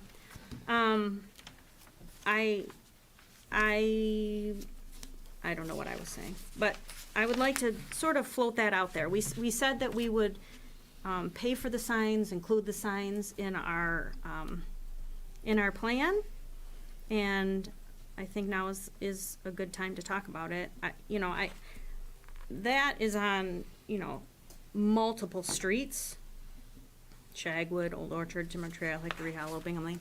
And I think we need to fix that up. Did I have another picture? These are the two I got. So like Okay. for Shagwood, currently Oh. there is on the opposite side of the street, there is a dead end sign, right? That Mobile Watch could go Could under just that move dead over end there. sign, and that's fine. Right. So again, we understand, I believe the direction from this board would be, we don't want sign pollution. Right. We don't want too many signs. We want to keep things to a minimum, but we also want them to be properly regulatory. And we have enough signs to make sure that people aren't speeding, that we have speed limit signs on all roads, and that we do make sure people watch out for pedestrians on the roads. Yeah. There are a couple signs that are not standard signs. The ones that say slow children playing, keep kids alive, drive 25. Those are non-standard type signs and almost insinuate that kids would be playing in the streets and watch out for them. Well, actually, they are now. Yeah, they play in the streets. Yeah. Again, if you, it is not recommended to keep those signs. If you want those signs because they have some sentimental value, we can definitely make them. They are gonna be more expensive than a standard sign. Do we know who put them up? Oh, they've been up for a long time. Hey, a minute. So, I mean, I'm and not being critical. Yeah. I'm just saying, No. I Well- don't remember. Birmingham had them, that's where I got the idea. And that's why I want to sort of just start at ground zero again. And they will be replaced with other signs. correct. They So will the have. Keep Kids Alive 25 would be replaced by a 25 pedestrian sign. So there's not just kids in the road, there's also adults in the road walking. Because we do a lot of walking. And this caution intersection, maybe icy, needs to be replaced with a picture. So, I think, it's just, I just think it's a nice time the signs are coming out anyway. I don't know why we would just stick everything back thoughtlessly the way it was. The other one that I had, maybe I And didn't the send it. Keep Kids Alive, Drive 25 is not a regulatory speed limit sign, is it? No. So, I always thought slow children meant they were slow children. That's what someone else said. I never really thought of it that way until someone said that, and I was like, First that's. thing I thought. boy. The Yeah, other oh boy. sign that I have a question about is the ordinance sign for the bus stop, to stop for buses. So they're very large signs, and on the bottom it says ordinance whatever, but we don't have any other signs in our village stating ordinances. Is that a state law or anything that you have to have the bus thing? I think it's a state law. No. I mean, you have to stop, but yes. And you learn that in driver's ed, and they put their little stop sign thing out, and I'm just wondering if we need a sign telling people that that's an ordinance. Because again, like you said, sign pollution. I'm just trying to sort of start again with, I think if you go through driver's training, you know you have to stop for a bus. And I don't know why we need one ordinance posted multiple times throughout the village. Will let you know. Right, That's going northbound on Bingham Road, just north of 13, right? yes. Is that correct? I know there's one on Bristol, but we're not talking about that, Yeah, but I there's know two there's at least signs right one now. Down at 14 Mile in Bingham. coming the Going other way. South as well?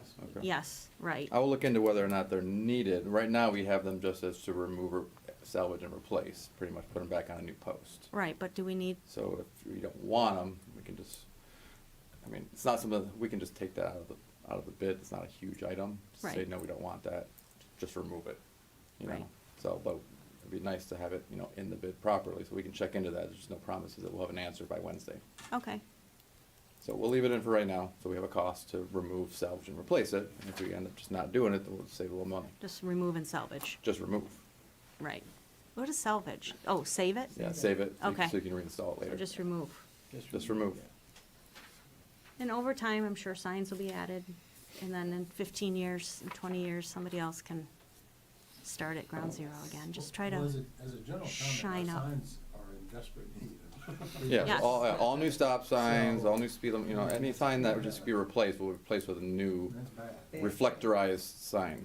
You know, I might suggest this is the time to have like a sign committee that is working on some of the options that we have going to get the regulatory for 14 Mile and 13 Mile and bring everything to council, not to make decisions, but just to get an idea of what's available, from where and how much.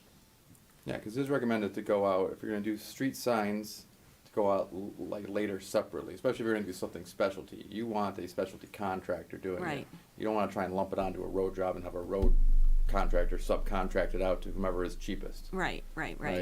So it doesn't need to be done with this project. Should be done soon thereafter. Right. Right, just keeping time with it, but Is the removal of the road signs in your cost for the project? the removal, salvage, and replace, yes, is.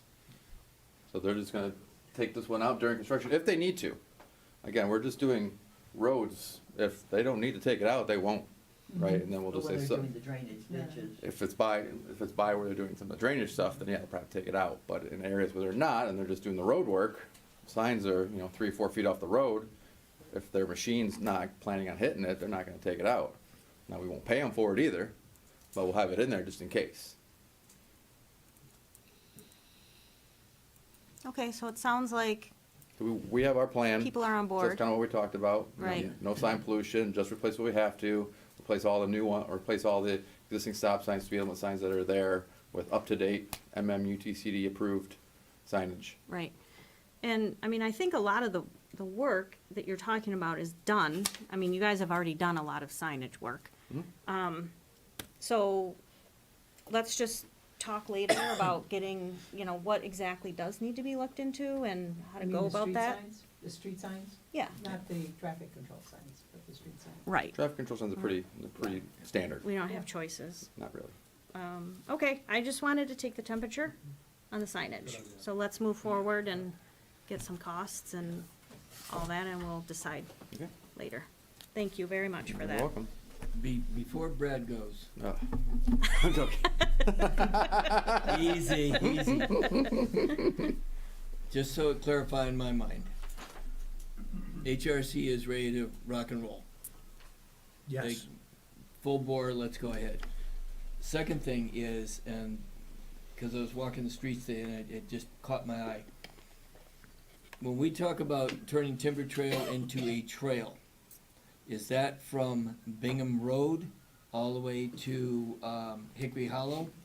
Because there is No. one, From driveway But not the to there driveway. is one driveway that, Right. but we're, okay, so We have to that keep that, driveway, yeah. that, We're not closing that driveway down.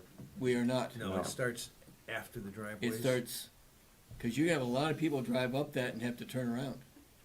I thought of that. Well, there'll be, hopefully they'll know that after one or two times. That, oh, wait, this doesn't go through anymore. Okay. Well, I we mean, could the only actually- people, but the only people using that are the people that live on Hickory Hollow, Yeah. correct? They go Old Orchard. So we could Right, so they conceivably come up with a sign that says. Dead end, Yeah. Right. Yeah. but it is a dead end anyway. It is a dead end. Yeah. All right, So so. really, right, the people that would use Timber Trail to drive back there are people that live there. So Timber Trail is not gonna start at Bingham Road, it's gonna start at the end of that driveway. Correct. Yes, Okay. yes, there's some space there that is sort of, I guess we call it vacant, or just, yeah, With the bollards. Okay. I just wanted to clarify that. yeah, Okay. okay. And when they turn, they'll see it blocked, We hope. Yeah, right. Still keep it. or they'll learn real quick. Yeah. Bollards will presumably be reflective too. Right, yeah. Yeah, there'll be bollards there. Whatever you put out there. Yeah, we're proposing like a flexible type of bollard so that emergency vehicles can still get through there if they need to, but your standard vehicle Can't. would be damaged essentially if it did. Right. Okay, any other questions? Well, we have Mr. Shepler's undivided attention. Those are my two things. Thank you very much. You're very welcome. Thanks, Brad. Have a good night. You too. We are gonna move to new business, which is the village attorney RFPs. Yeah, I'll take Ken? that. Dirk is gone for the evening. As a result of Dirk's announcement that he will be retiring and that Seacrest is no longer represented us as of April 15th, we put out requests for proposals. They were due March 19th, last week, Wednesday, 3 PM. We have received 2 responses, 2 proposals. They're included in your packet.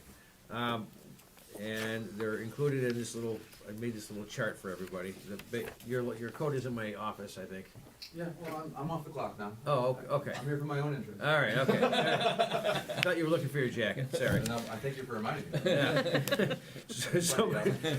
So we received two responses to the request for proposals from the 2 firms. You see they're listed, the Baker Law Group and Bear Howlett. If I don't have a discussion today, you can make a decision tonight if you want. Alternatively, I would suggest that council schedule a special meeting for an evening prior to the date that Dirk leaves, April 15th, and then ask the attorneys or an attorney from one of the firms each to come and make presentations to you all. Sounds like a good idea. Okay, do you want to pick a date now? Or do you want me to try to coordinate with them and Well, see do we what's wanna just available? discuss it first? Well, that's possible too. Let's discuss how people are feeling about the 2 options. I'm in favor of Bear Howlett for the reason that the Baker Law Firm just severed a relationship with another group, and they lost a lot of accounts. And there's a reason for that, and I don't know what the reason is, but that would concern me tremendously.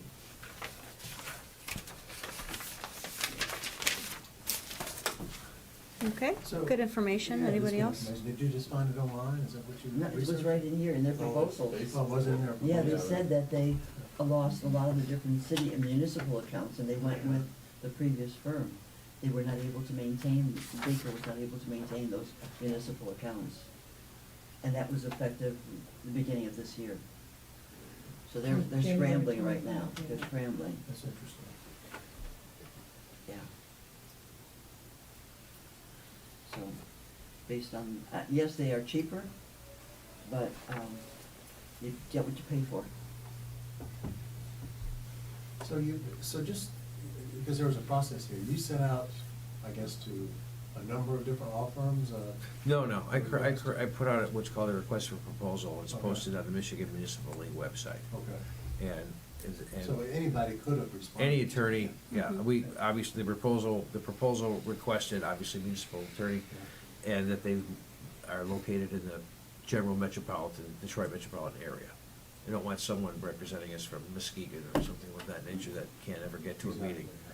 So, a couple of the parameters. Dirk's law firm, they didn't want to? No, when he submitted his resignation, I didn't read this all, this. when he submitted his resignation, the firm is also resigning, if you will. They have a lack of attorneys in the municipal law department. Interesting. Yeah, they've lost 3. Yeah. The other thing is that the lead counsel from Bear Howlett would be the actual president of the firm, and he bills out at 200. His associate, I guess he's a rather new guy who's just come on board, bills out a little less than the 200. And they also said in their he bills out at 175. They also said that they would attend every council meeting. That would be their practice, rather than we have right now an optional attendance, which normally is exercised, but it still is optional. And right within signing their agreement, it would be mandatory, from what I take it, that they do attend every council meeting. I have a question. Do they charge for travel time? No, they do not. They both, both firms in their proposals say they do not do that. You know, I thought I read in one, I didn't see it in the other. Yeah. Okay. I will tell you all, I know I know Scott Baker pretty well. He represented Lathrop Village when I worked there. I know Michael Gibbons from Bear Howlett as well, not as well. I know him mainly from my interactions with the Village of Franklin. They're both fine individuals. I don't know the other people that are on the list. So if we retain one of, either one, doesn't really matter.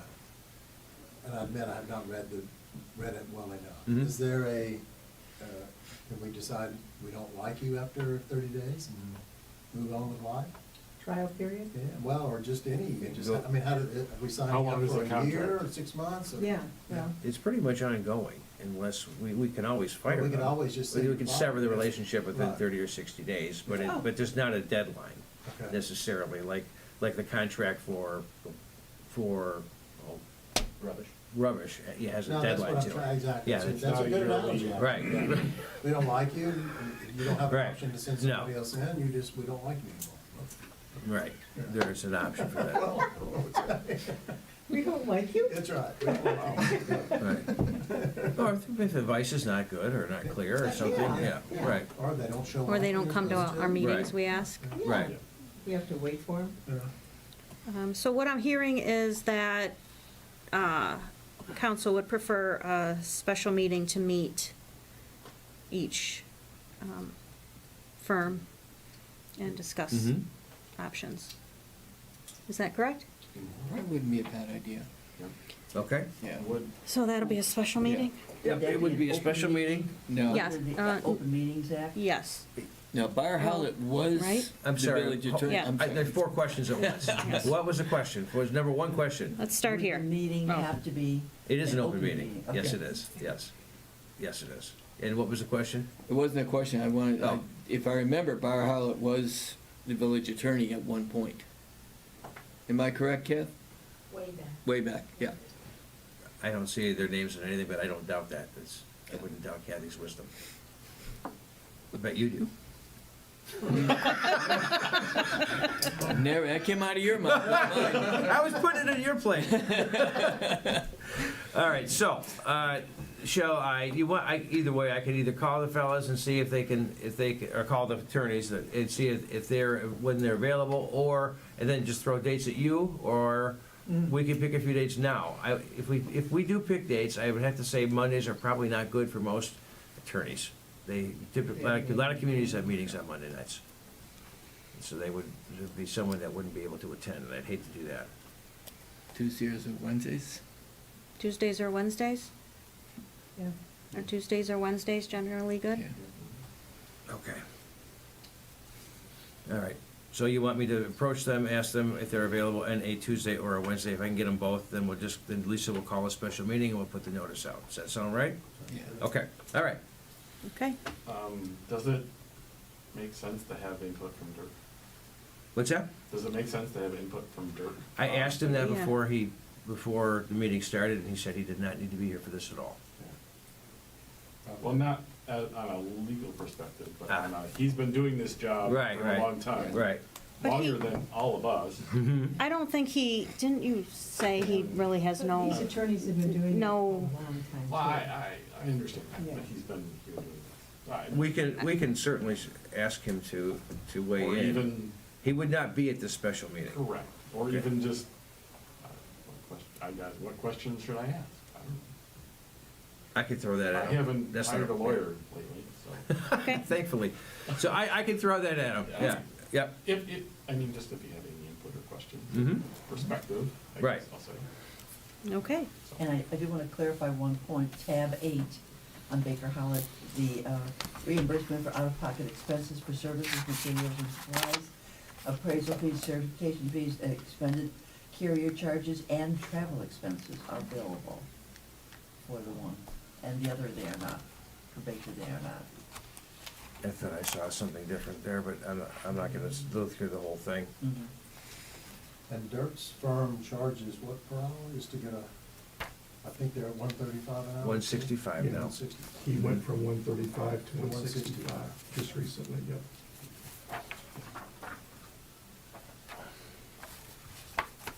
All right. Yeah, and I would ask, and that would be a good question to ask during the thing, like, does travel expenses, is that if he needs to travel to some other community, or, is that coming to our meetings, or is that just, I'm sorry, there's a quick question?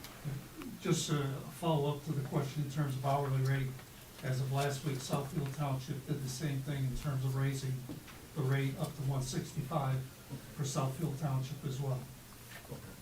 Thank you, thanks, Joe. Okay, so we will be in touch about that date. Right, I will get on that tomorrow, see if I Okay. can secure something for the following week. All right, let's move to treasurer's report, and we're gonna start with the Woodland Pump Agreement. Bill? We are, thank you.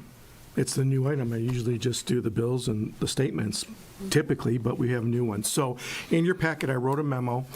We were contacted a while back from WRC, letting us know and advising that the pump that's been in Woodland, off of Woodland Drive, for that pond that discharges the level, if it comes up, has been end of life. There's very few parts availability on it. The mechanisms and the way that it works is antiquated, and that it needs to be replaced. So when we first originally looked at that, they gave us an estimate of about $50,000, of course, which I kind of reared back, and they said, well, because of the way it is, and I had many conversations with Dirk, because of the way it is, what we would do is that we would have to engage and contract through WRC because they provide the service to the village. They would go ahead and do the work. WRC would then bill us. This whole process, by the way, is anywhere from 4 to 6 months to have it, order the parts, get them in, do the installation, and finish up. Once that was, they would present us with an invoice. We would pay WRC that amount, and then we would turn around within the same day, the same week, and invoice the HOA, and they would reimburse us for that $55,000, whatever the cost is in order to get the pump replaced. Went through, I met with Ron Miller, who was the president at the time for Woodland Homeowners Association. He told me that they had the funds, that they would go and, they had almost all of the funds, they would go and make sure that they had the funds to do it. He said, just send us the contract. Dirk drafted a contract. We gave it to them. They reviewed it. The new president who, by the way, was on the road committee. Yes, so he's fine with it, and I told him the process via Dirk is, we have to run it by council, have the motion.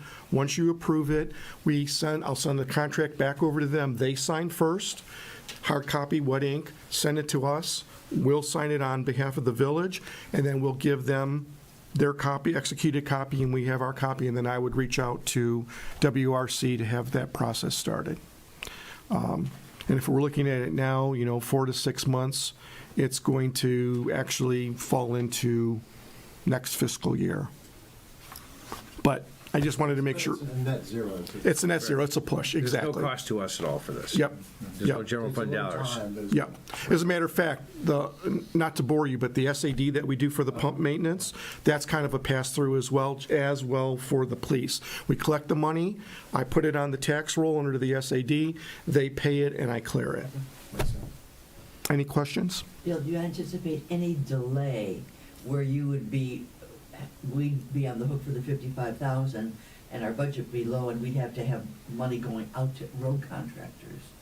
Do you think you said they're almost with the 55? Oh, they will. I mean, that was when I spoke to them probably 5-6 months ago, when this whole thing started. Yes. So they should have it to write a check the next day. Yes, yes. It's like and for instance, if for some reason I wanted to make sure that Dirk addressed this and put it in the contract, they said, all right, what's the process to cure if they don't? And the answer is, liens go against the property and you put it on the tax bill. One way or another, they're going to pay. But to your point, it's okay, are you going to pay me today for this hamburger, or are you going to pay me next Friday, right? Yeah. Right. So, but I don't envision any issues with them. I mean, quite frankly, when the cost, it was like, okay, it's just a cost that we have to bear, and it wasn't really an issue. They raised the money already. Yeah. They had a good portion. Mr. Miller didn't tell me exactly how much, but he just said we have a good portion of it already banked up, and it would just, go through and make sure that everyone else has to donate whatever the delta is in order to make the funds to cover the replacement of the pump. So that's the motion that's in front. If there's not any other questions, you all know what to do when there's a motion. Is there a motion to approve the Woodland Pump Agreement? I so move. I'll second that. Any discussion? All in favor?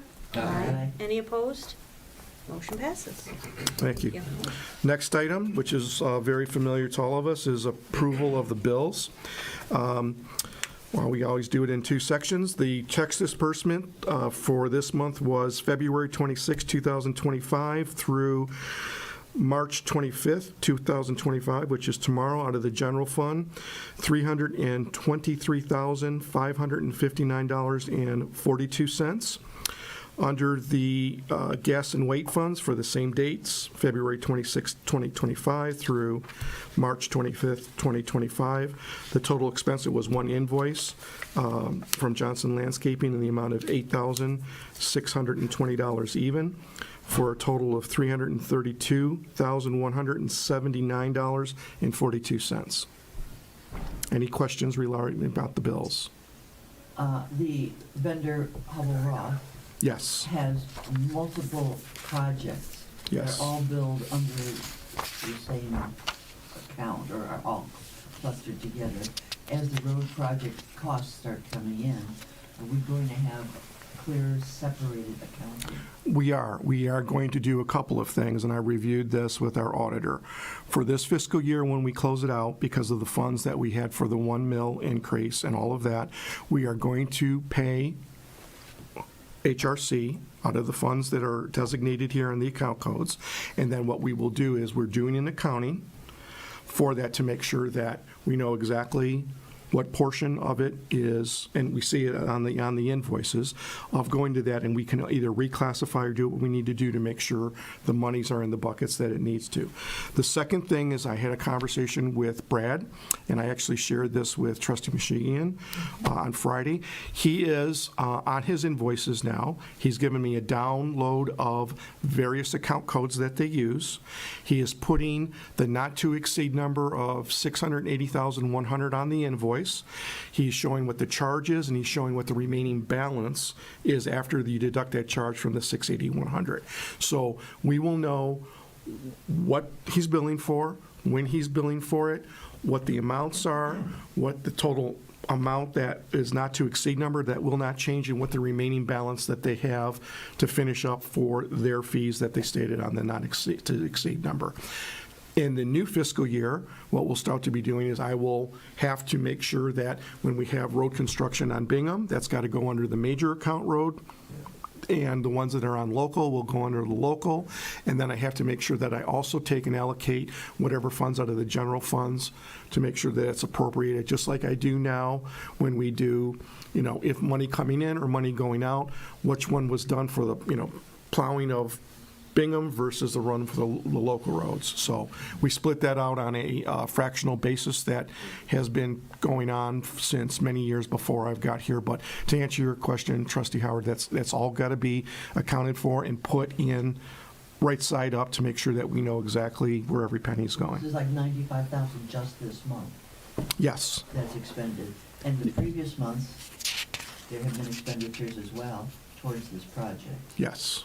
So do you know where we are on that total? Are we halfway, a third of the way? I actually am going through I pulled all the way back. I went and pulled all the way back through last year for two reasons. One, the billing that we did from last year may not have been assigned to the road projects, but what I want to make sure is I have to report the ARPA funds next month to the federal government. So I've got to make sure that everything lines up, that we used all that money, and that we can count for it. But to answer your question, I'm going to do a more in-depth to make sure now that after I talk to Brad that says this is what I'd like on the invoices so that we know where we're at any point in time, and then go back if anything needs to be reclassified to have it reclassified. And none of these invoices showed that yet? The ones that he just... 96,000 this month, those did not show. What remains? There's, I believe that they're actually, the last invoice that he did that was dated in March, he does have he updated it and sent it to me, so, yes, yes. I just have to go back and proof and check to make sure that everything is captured. Because, well, for instance, when they invoice us, there's multiple line items, as you'll see. Yeah. There's escrows for different properties, they come through, there's just regular engineering that I put to just the straight account, and then I break it out between both one of the funds for the ARPA, one that comes out, and sometimes we bill half of it to the Oakland County Critical Infrastructure Grant. So all of that's got to go within the proper codes and accounts. We're going to be creating new account numbers like crazy, probably.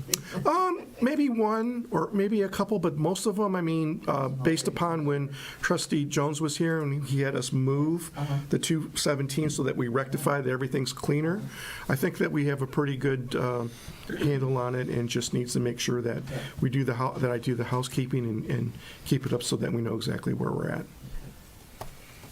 Any other questions I can answer regarding the bills?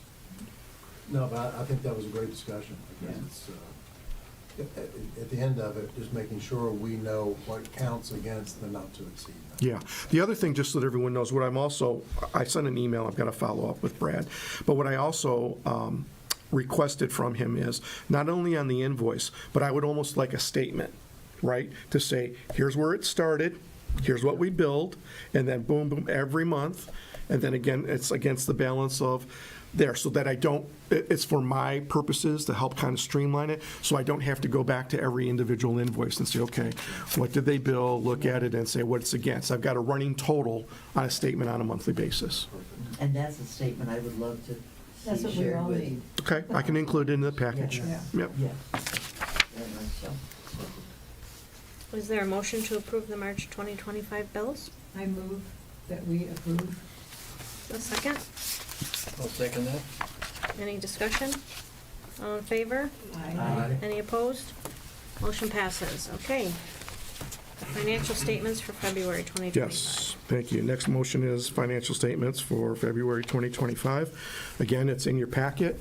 I don't want to rush anybody, but since the meeting has gone on, a little bit more brevity.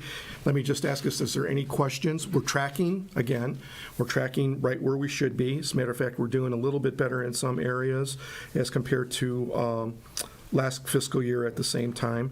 Any questions regarding the profit and loss portion for period ending 2/28/25?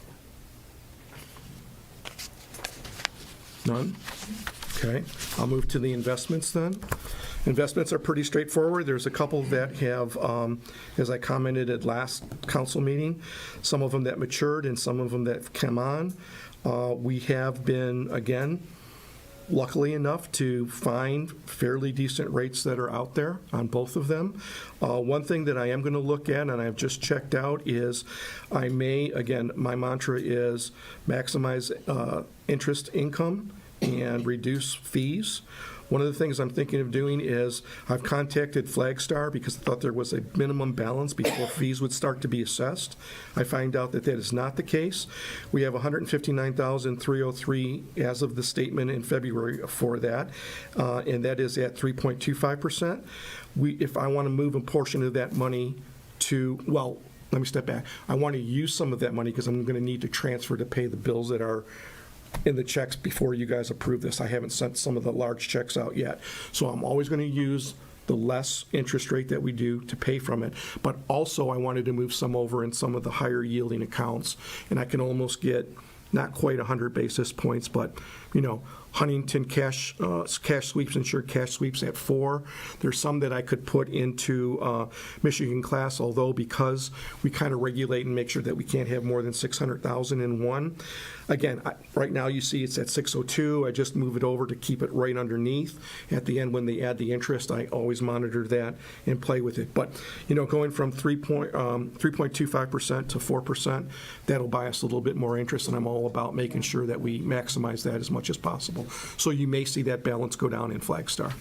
Nice. But I wanted to make sure that there was no fees that were going to be assessed at. Some of them, like, for instance, our gas and weight account with Huntington, if you go below a certain amount, $9,000, fees start to get assessed. So I keep $10,000 in there at all times. If I need a little bit more, like for the Johnson Landscaping, I'll put it in. The check clears and it goes back down to 10. So I don't want to see any of the fees. Any questions on the investments?